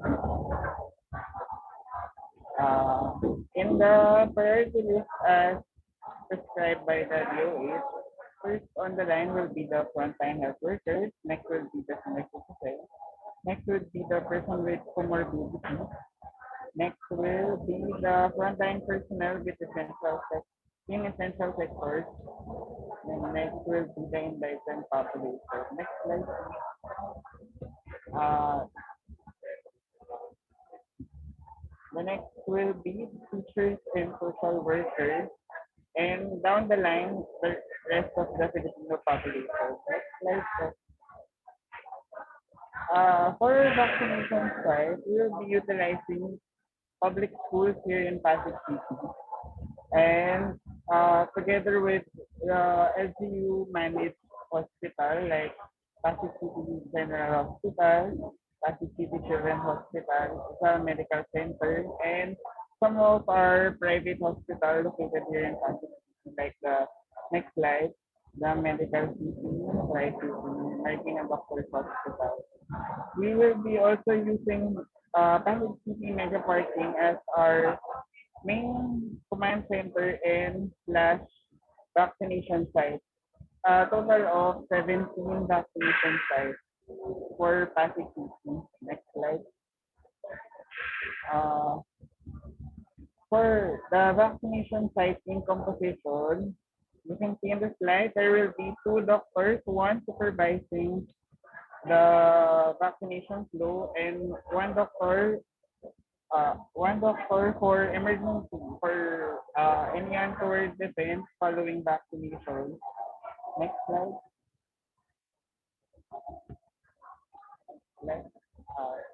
Our vaccination command center is located at the Pasig Mega Parking 2 and is headed by Dr. Regis, our National Immunization Program. And our team is comprised of different representatives from the different offices of the Pasig City, like the Transportation Management Office, Public Information Office, Barangay Affairs Office, and other offices of the city. Next slide.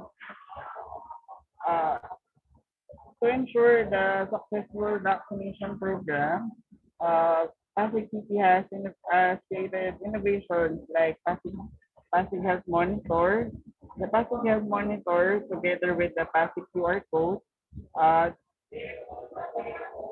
this this innovation make sure that the Pasigianos can update their health monitor or their information about their health in the Pasig Health Monitor. Here we can ensure that the master list you have sent us is uh, here we can if the person is eligible to accept or to be vaccinated. Next slide, please. Uh, our honorable mayor signed an executive order that the state that will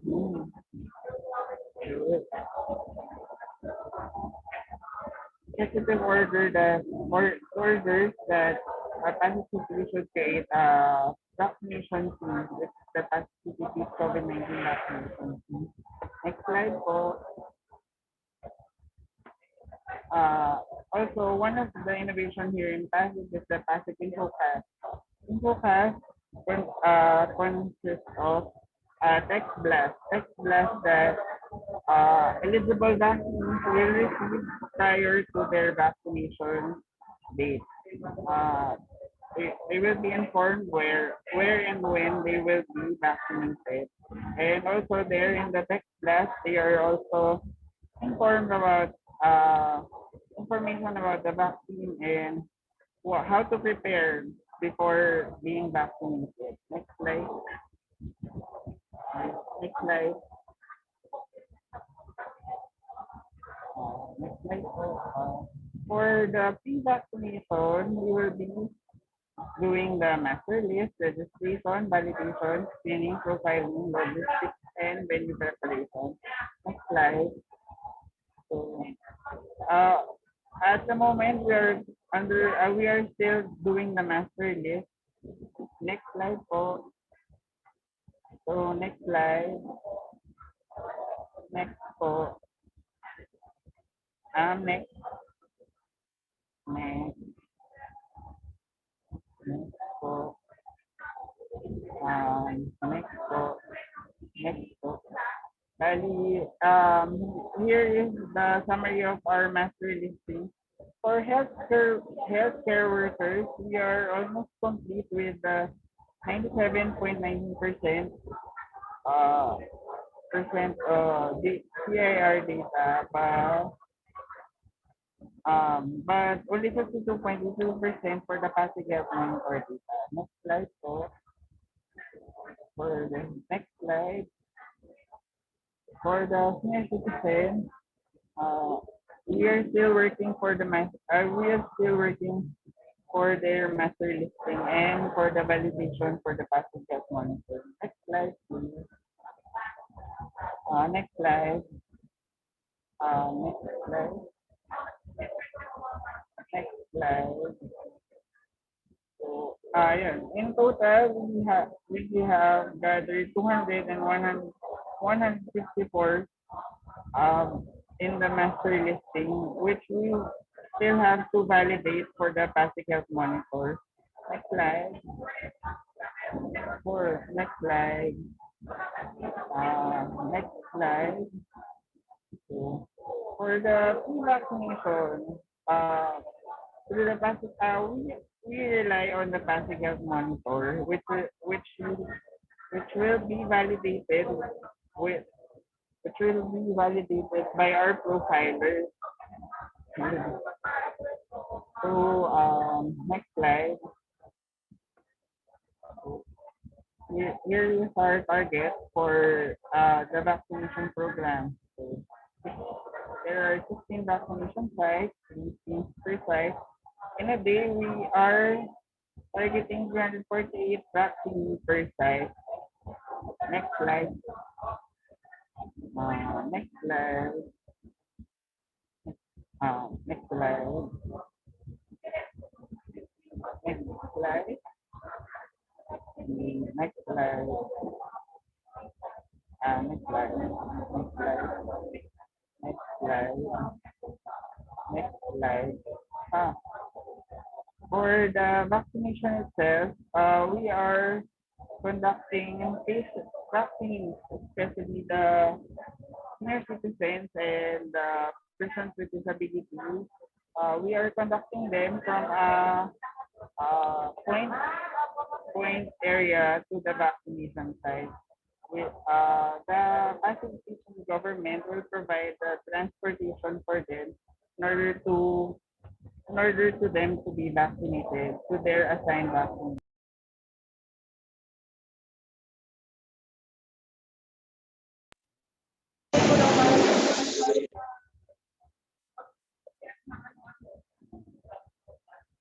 Yes, sir. Mr. Angelo? Dr. Angelo? Yes po. Yes po. Yan po. Okay, we can hear you now. Next slide po.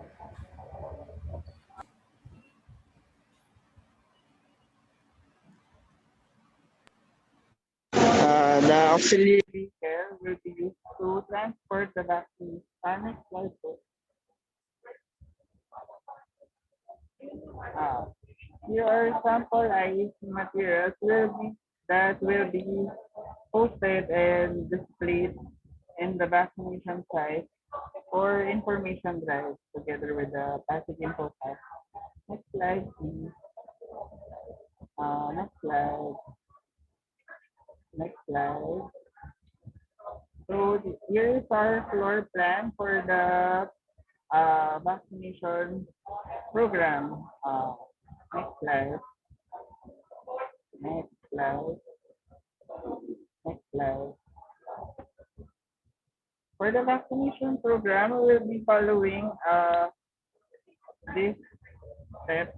For step one, registration and screening, then counseling and the signing of the final consent, then the vaccination itself, then monitoring the vaccine for 30 minutes for any adverse effect or any untoward adverse reaction after vaccination. And if next slide, next slide. For the vaccination, if any patient showed untoward effects of the vaccine like anaphylaxis, an emergency response personnel is waiting for the patient. There will be 2 emergency vehicles waiting for mild cases, and 5 ambulances are allotted for the whole city for the if there will be a conducting of patients from the vaccine site to the nearest hospital. Next slide. Here is our emergency response. In the slide, you can see the vaccination site and where destination hospital the patient can be brought if ever a patient displayed severe anaphylaxis or severe adverse effects after vaccination. Next slide. Next slide, please. Next slide. Post vaccination. For the post vaccination, we will still be utilizing the Pasic Health Monitor together with the city environment epidemiological surveillance unit, and then for any adverse effect, mild to moderate, they can go to their respective health centers, and for severe adverse effects, they can go to the affiliated hospitals of the city. And also, InfoFast an announcement for monitoring and feedback will be utilized. Slide.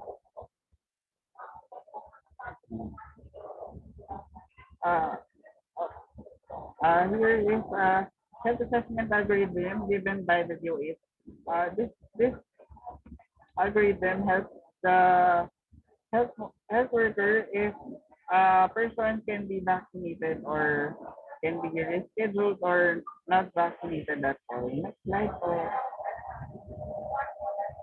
Here's the example of the vaccination card given after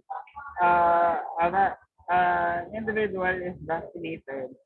At the back is information where you can find where one can call if any untoward event following vaccination happens.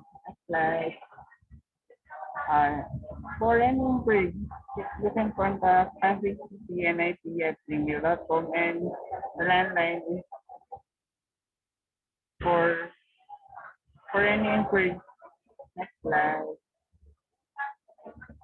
Uh, we, uh, for the anyone who are interested in we will be sending an Excel form of our master list template that we are following. Then upon Excel form that accomplished by your facility, our profilers will be calling to validate the information given to us via the message you have submitted to us. Next slide. Thank you. Thank you very much, Dr. Angelo Sakitan, representing Dr. Jerica Rebustillo, Rural Health Physician and National Immunization Program Medical Coordinator for the City of Pasig. And now with this, we are now proceeding to our Q&A session. We would like to call on the President of the Pasig City Chamber of Commerce and Industry, Michelle De Ocampo Ballesteros, together with Managing Director of Profiles Asia Pacific, Ms. Jocelyn Peck.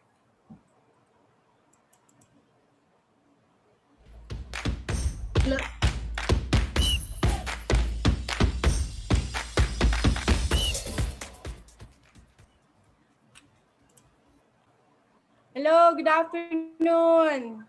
Hi, Thank good you afternoon. Yeah, good afternoon. So we're happy that you are able to stay with us until this hour. Please indulge with all the technical difficulties. You know how it is. But thank you for all the speakers, and thank you for the that very the trying hard effort of Dr. Bustillo despite having um, that duty in City Health Department. She was able to send a representative. Thank you, Mr. Angelo Sakitan. Yes, Treasurer, Miss Jocelyn Pick. Good Hi, afternoon. good afternoon, and I'd like to thank everybody for being with us. These topics here are indeed very, very timely, very useful. We have quite a few questions here. So as we very well know, the theme of this session this afternoon was really about engaging people so we are productive, because most people are working from home.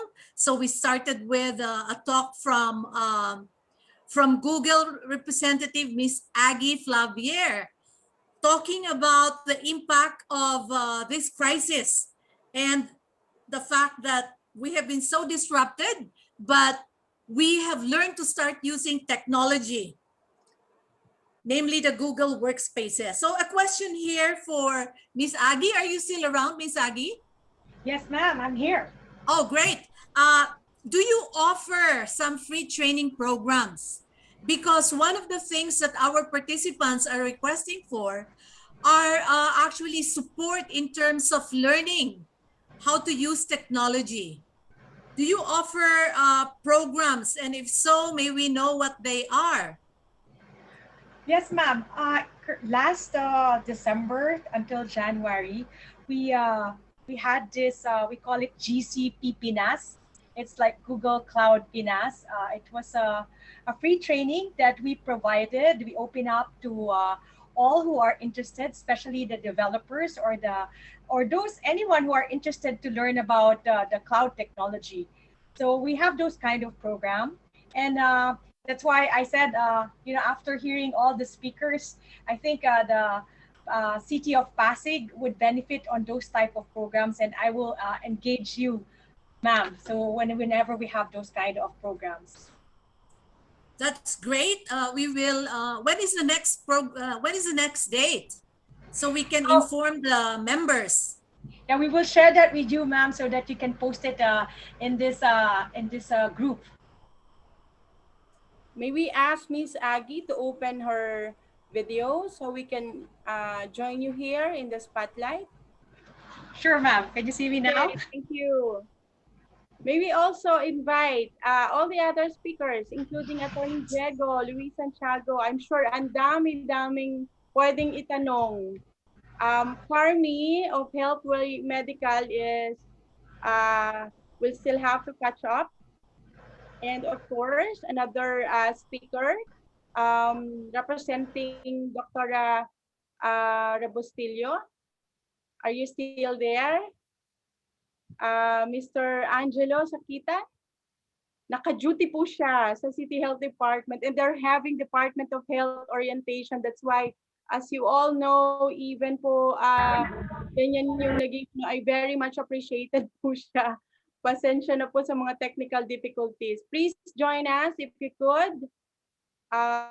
Still open your video, Mr.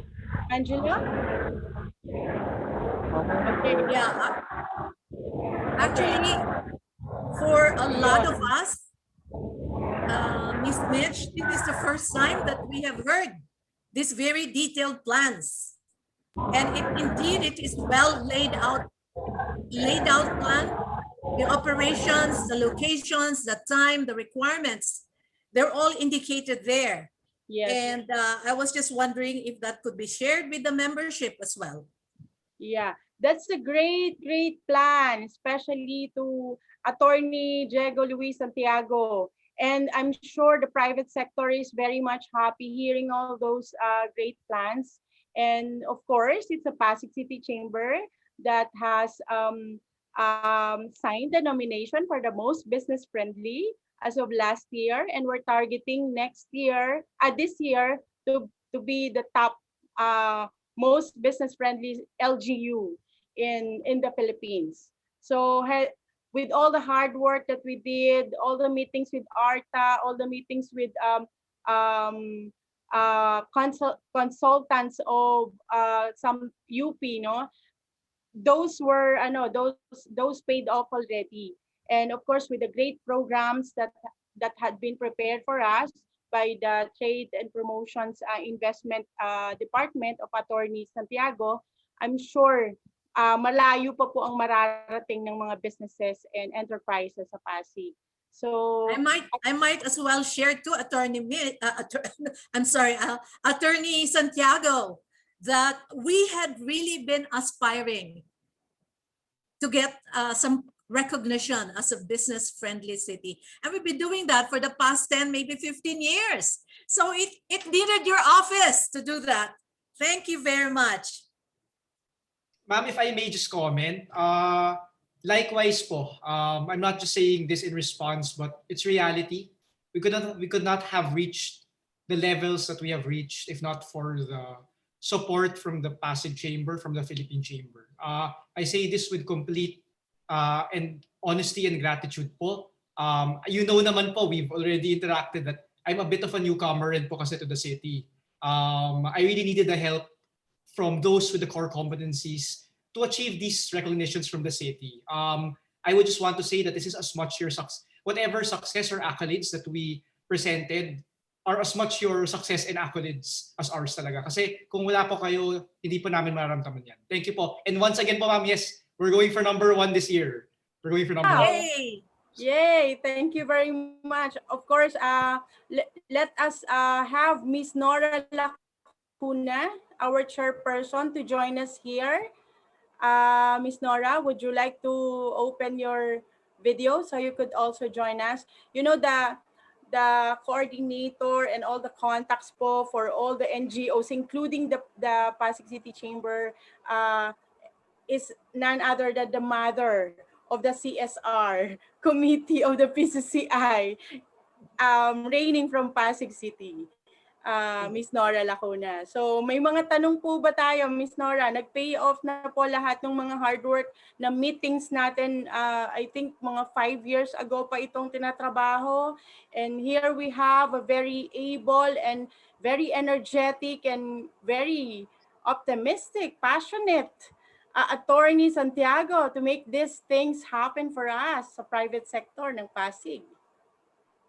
Well, anyway, I know that many of our colleagues here wanted to know more about the vaccination in Pasig. Although Dr. Kitan has described to us the procedure on how they're going to do it, maybe he failed to mention where and when can we register, because uh, I thought the registration for this is ongoing, pero hindi natin alam kung saan nagre-register, kung kailan nagre-register. And also if these vaccines are free for the citizenry of Pasig, sa mga Pasigueños, for their workers or what. Yung mga details na ganun sana, if we can have it from Mr. Angelo? Yeah. Yeah, Mr. Angelo or maybe Attorney Santiago? Hello po, good afternoon. Yes, nasa last slide po yung information, pero if ever may inquiry sa info, you can contact us po at Pasig City NIP, pasig.citynip@gmail.com. And for the second question po, regarding pong free po yung vaccine, it's free po for the, it's free po. Ayan, ito po yung slide. I think the second question, if I may follow through, will this be made available only to Pasigen, to residents of Pasig, or what about employees of Pasig-based companies, not necessarily residents? Basta po working in Pasig City, pwede naman po. Okay, so narinig natin yan.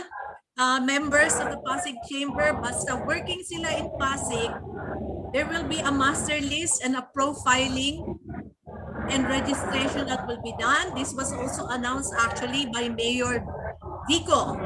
And please take note of the email address so that our companies can now start generating the master list of their employees, and we can submit this to clarification lang po, may i-send pa po kami na template na sinusunod namin sa email address if ever yung contact person po ng business facility ninyo. Tapos yun po ang refill upan.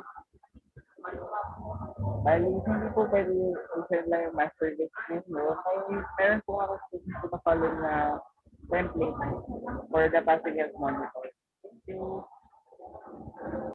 Thank you. Would you know what type of vaccine? I know Mayor Vico said, we are dependent on the global supply chain. What vaccine does Pasig have in mind? As of now, wala pa po kasing sure. Pero, natunog po kasi yung Sinovac. Heard from the news po. Pero, everything's not sure yet po ngayon.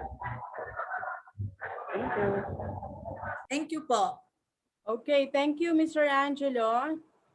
Okay, for Attorney Santiago naman po, we would like to know lang if ever, there are arrangements in other chambers, in other LGUs, that the Pasig, that the chambers are connected with the BPLOs, or there's a direct collaboration between the BPLOs and the chamber. So there can be some trainings and programs that we can tie up. Kaya lang po, meron tayong parang wino-work out na ordinance for that. Would there be any opportunity that that can be open for public consultations or public hearings, so that we can also connect with the counselor in charge for that matter? Yes, ma'am. Aside from the projects, I failed to mention rin po that we have in collaboration and in store with the Pasig Chamber, of course. In line with Mayor Vico's thrust po talaga na consultation, mostly any ordinance or resolution involving public interest, ginagawa po yun ng public consultation. And you're aware of this, ma'am, because I believe during the consultation for the revenue code last December, I saw po two representatives from the Pasig Chamber to who went in when we did the consultation. Definitely po, ma'am, if you have any ideas po for legislation, each of our councilors do have a specialization. So if it's something to do with trade and industry, I believe it's Councilor Setiar. If it's something to do with, let's say, women entrepreneurs, for instance, we have Councilor Raimundo. We can easily assist you in collaborating or linking up with one of our councilors. We could help you draft the ordinance for recommendation to Mayor Soto. Once it's approved, we can also help you fight for it po, or at least propose it in council for their own recommendation. Kung na-draft na po yung ordinance pa ganun, almost automatically naman po, save for a few exceptions, makakaroon po ng public consultation yun. On the same end, ma'am, as you've been invited, when we do have legislation before it's passed for those affecting public or constituents, you are of course invited po to our public consultation. So both ends po, it's either on the receiving end of legislation from the city, and if you would also want to propose, siguro hindi po, it will help, of course, it will help. Sometimes we have agencies who do that. Also, they give us their draft ordinances and resolutions that they would want to pass. We have to review if we can adopt it in substance, or if we have recommendations kung paano yun palitan. But we can of course work on what you present us. You can also ask us, or at least discuss policy with us, and we can be the ones to draft the resolution or ordinances for recommendation. Medyo flexible naman po tayo dyan.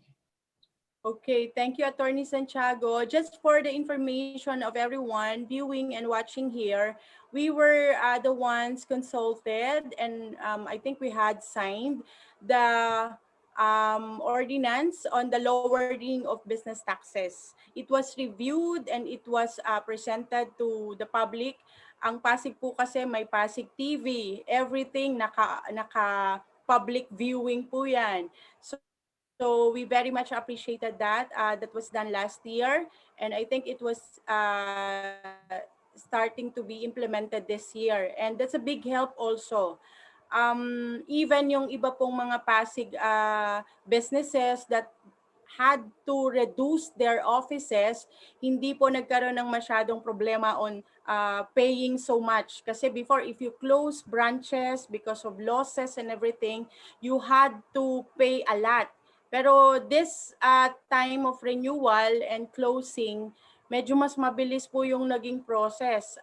Well, because it's pandemic, pero that's a big help po para dun sa mga business owners na hindi na rin talaga makakaya yung so many branches na hindi naman po talaga nagme-make ng profit. So that's a big help po for the business community. Anything else that you'd like to ask, please chat. Or you can raise your hand. May I yes, po. Add something? We have one of our member companies who would like to extend an invitation to everybody related to what's going on in the pandemic. And this is IntelliCare. You can post the invitation in the chat. And it's about an HR cafe program, labor concerns during a pandemic, on March the 3rd. From 2 to 3:30. This is very timely also. It goes alongside with what has been discussed a while ago, especially the topic of Carmi as well, when she talks about work-life balances and instilling emotional and social and physical well-being. So now we talk about labor challenges, which will be discussed by one of our members. Thanks. Hopefully for the good of everyone naman yan. Not so much on the negative side. Kasi pandemic. Yes, it will be for the good of everyone, I'm sure, because we are here to help together with everybody who's around here. Thank you, IntelliCare, a newly accepted member of the PACCI. So if you're not yet a member and you're viewing this, please connect with our secretariat so that we can give you the application form, and upon screening, you will be inducted po in PACCI. So anything else that you'd like to ask with our speakers this afternoon? Dr. Elton C. from the Korean Economic. Yes, Dr. Elton, a colleague from Yes, PMA. would you like to, would you have any comment or question? Okay. I think very timely also is the Google talk up this afternoon, Kasi marami sa atin ang gustong magpakateki talaga so that we can maximize being online. And how do we also convey to our employees na even though it's work from home status, you can still be productive using the technology, facilities, and all these things. And of course, having the right mindset and preparation of your personal, of yourself in this new situation that we're in. Actually, hindi na new ito eh. This will be the new normal that we will deal with our lives already in the coming days and coming years. So, Miss Aggie, would you like to have a few words lang on how to maximize the technology using Google? For ourselves, medyo well used sa amin ang Google platform. Kasi ang bilis po talaga ng trabaho pagdating sa paggamit ng Google Forms, Google Link, Google Drive for the cloud storage. And of course, marami pang facilities po yan na pwedeng matutunan pa ng ating mga SMEs at ng ating mga business owners and employees. So, ano po yung pinaka-G's ng inyong parang idea on how to encourage these viewers that we have now to really go not so techy but be efficient in using technology like the Google platform? Right. Thank you, ma'am. No? So what I've also shared during my presentation, the Google Workspace, I get confused with workspace and workforce. For the workforce, the Google Workspace po, three things lang po yan. Workspace is very flexible. It's easy to use. You don't have to be techie to be able to use it effectively and to be productive. And what's good about this also, madali po tayo mag-collaborate with each other using the tool. Wala siyang restriction. It's so easy. It's very intuitive, meaning you can just like navigate it by yourself. You don't really have to research how to use it. It's easy to use. It's like when you use your phone, your mobile phone, you can navigate it yourself. So it's the same thing also, very intuitive po siya. And then very helpful ang Google Workspace po natin. Nagagamit po lahat ng mga estudyante po natin,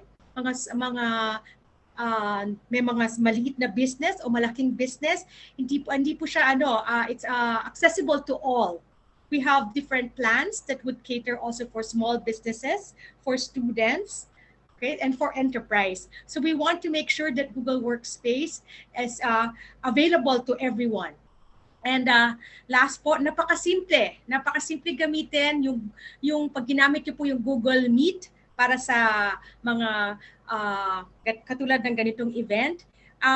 Kasi because web-based po siya, isang click lang po yun, naka-connect na po kayo. Wala kayong kailangan i-install. Ganun po siya kadali gamitin. And that's what we wanted to make it like very simple, helpful, and flexible so that it can help our citizens, our people from the business sector, especially that, during this time, and how they can reach to their employees, how they can use the tool so that they can be more productive and it can use in their business. So I would like also to add to what you've asked me earlier about available training. Like we are partner with the DICT. So we've already run, I think, two sessions with DICT. We did this using YouTube, and everyone can just join, just the same how we do it here. It's also live in Facebook, where we train people on how to use the Google Workspace, and then they can maximize all the can maximize the tools and other features there that hindi natin masyadong akala natin mahirap gamitin, pero madali lang siyang gamitin. Just an example that I use is the Google Forms, what you've mentioned, right, Mom? Yung Google Forms, napakadaling gamitin. In fact, I just want to share, in my community, we wanted to do a quick survey, and we just did we used the Google Form. And then after 48 hours, we've collected all the results of the survey, and it was easy. And then the leaders of our committee can just like make the recommendation easily. Ganun po siya kadali. Anyone can use it. Even kids can use it. Students, they use Google Forms a lot po. I hope, ma'am, this session, we were able to provide some helpful information and some insight po on how Google Workspace can help everyone. Thank you, Ms. Aji. Thank you po. Is there any other questions? Okay. I think it's okay now. Okay. So, I think for Attorney Santiago, any invitation po for our private sector on the mentioned programs, quick invitation lang po on the very near program schedules that you have in your calendar? Definitely, we will want to invite the private sector to assist our business development plans. Actually, the first quarter of 2021 is really predicated on building up or at least planting the seeds for our city development plan, enriching and strengthening our economic cluster. Kasama po dyan yung employment office namin, yung BPLO, market, CATO, and all those other offices. The plans of each office, which will most likely be launched either second quarter or second half of the year. But as early as now, as mentioned earlier, we want to invite talagang collaborations with the private sectors. Why? Because we would want to be the first to admit that we want our businesses to be developed. No? We want our business to grow.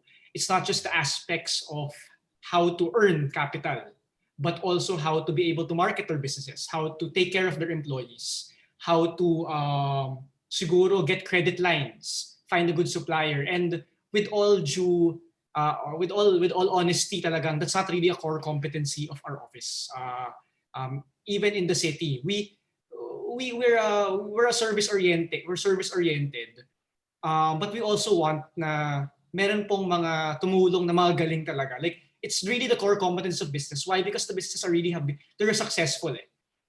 Especially those in Pasig City, years of development, growth, knowing how to handle their employees, knowing how to market themselves, knowing what works or not. That's something we want to be able to impart to those new fledgling businesses.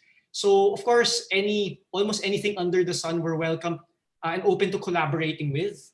But if you would ask me, ano po yung medyo natin kailangan i-specify at least for the investment promotion, it's really the help, yung pass on the help on best practices to our smaller businesses. And I think I guess it's part of corporate social responsibility also.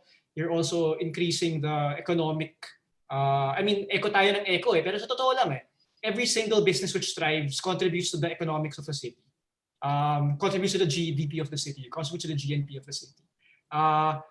We're welcome to getting your core competencies. There have been who have approached us kasi magaling sila sa infrastructure, sa technology, Google for instance.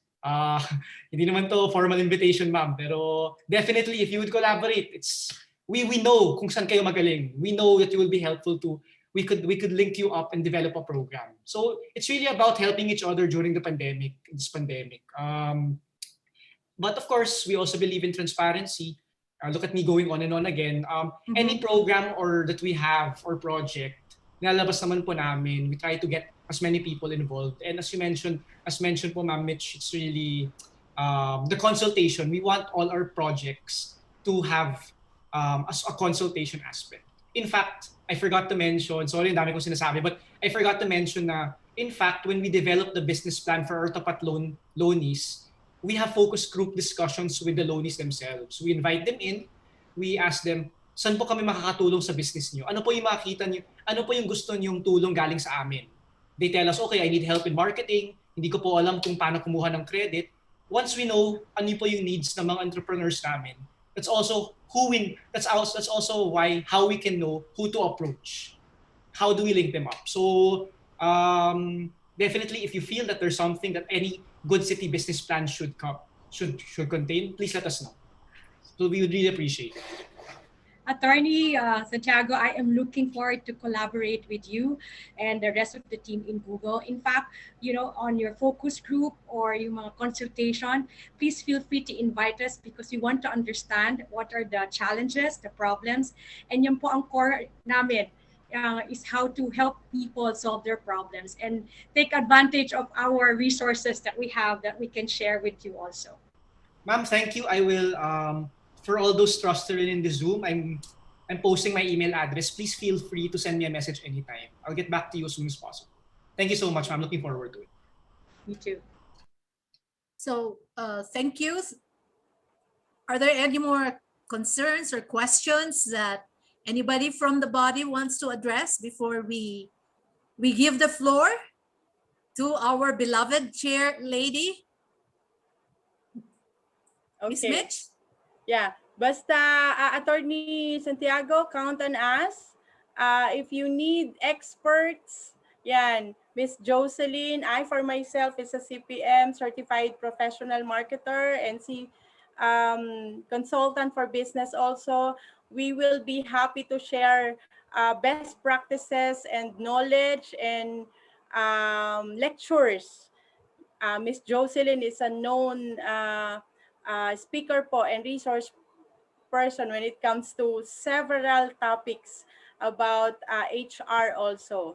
So we will just have to have a meeting po separately with your group so that we can collaborate more on the details of what you need.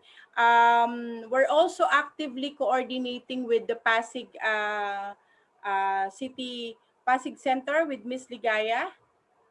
So, hopefully po, yung mga nagme-member dyan ay maging all members din po ng Pasig City Chamber. Kasi sabi nga ni Miss Carmi De Leon kanina, now is the time that we have to be in groups, 'di ba? Kasi we need each other to survive this pandemic.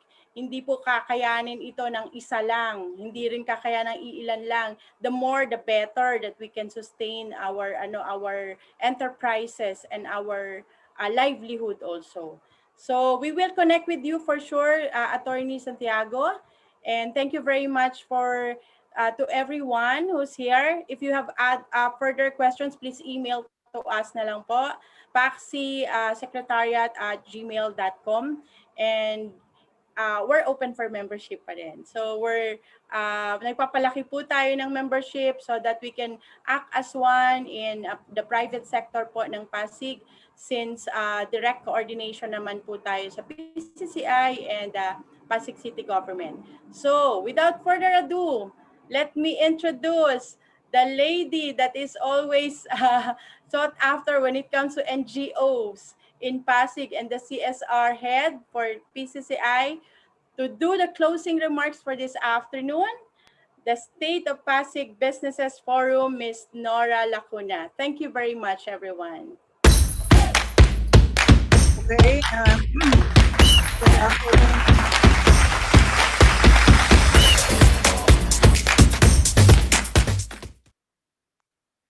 Okay, good afternoon, everyone. But before I do my closing, I would like to invite everyone to join me in congratulating our mayor, Mayor Vico Soto, for being recognized by the US and all over the world.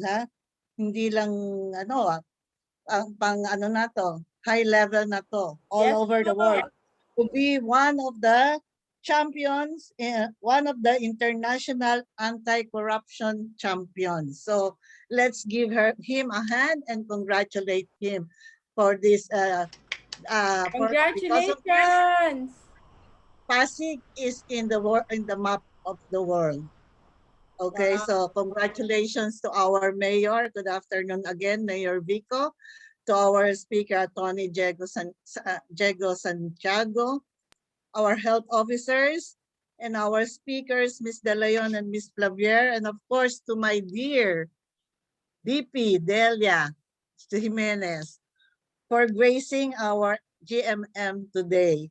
Our topics, thanks to our speakers, are very relevant to our situation today. MAPA business, MAPA vaccines, our health at work and at home.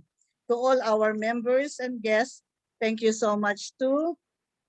Rest assured that your chamber will continue to hold an organized forum like this so that we are keep informed of all that is happening here in Pasig. Siguro napakagandang balita sa atin ang napakagandang picture ang kinreate sa atin ni Mayor Vico dito sa Pasig because of that. So I'm sure all our businesses here will be happy because finally corruption in the City Hall is, I think, eradicated for now. Sana nga patuloy na pong mawala yung mga corruption dyan sa atin. And thank you, Mayor Vico, for doing such a job well done. And again, good afternoon for everyone. Thank you. Thank you.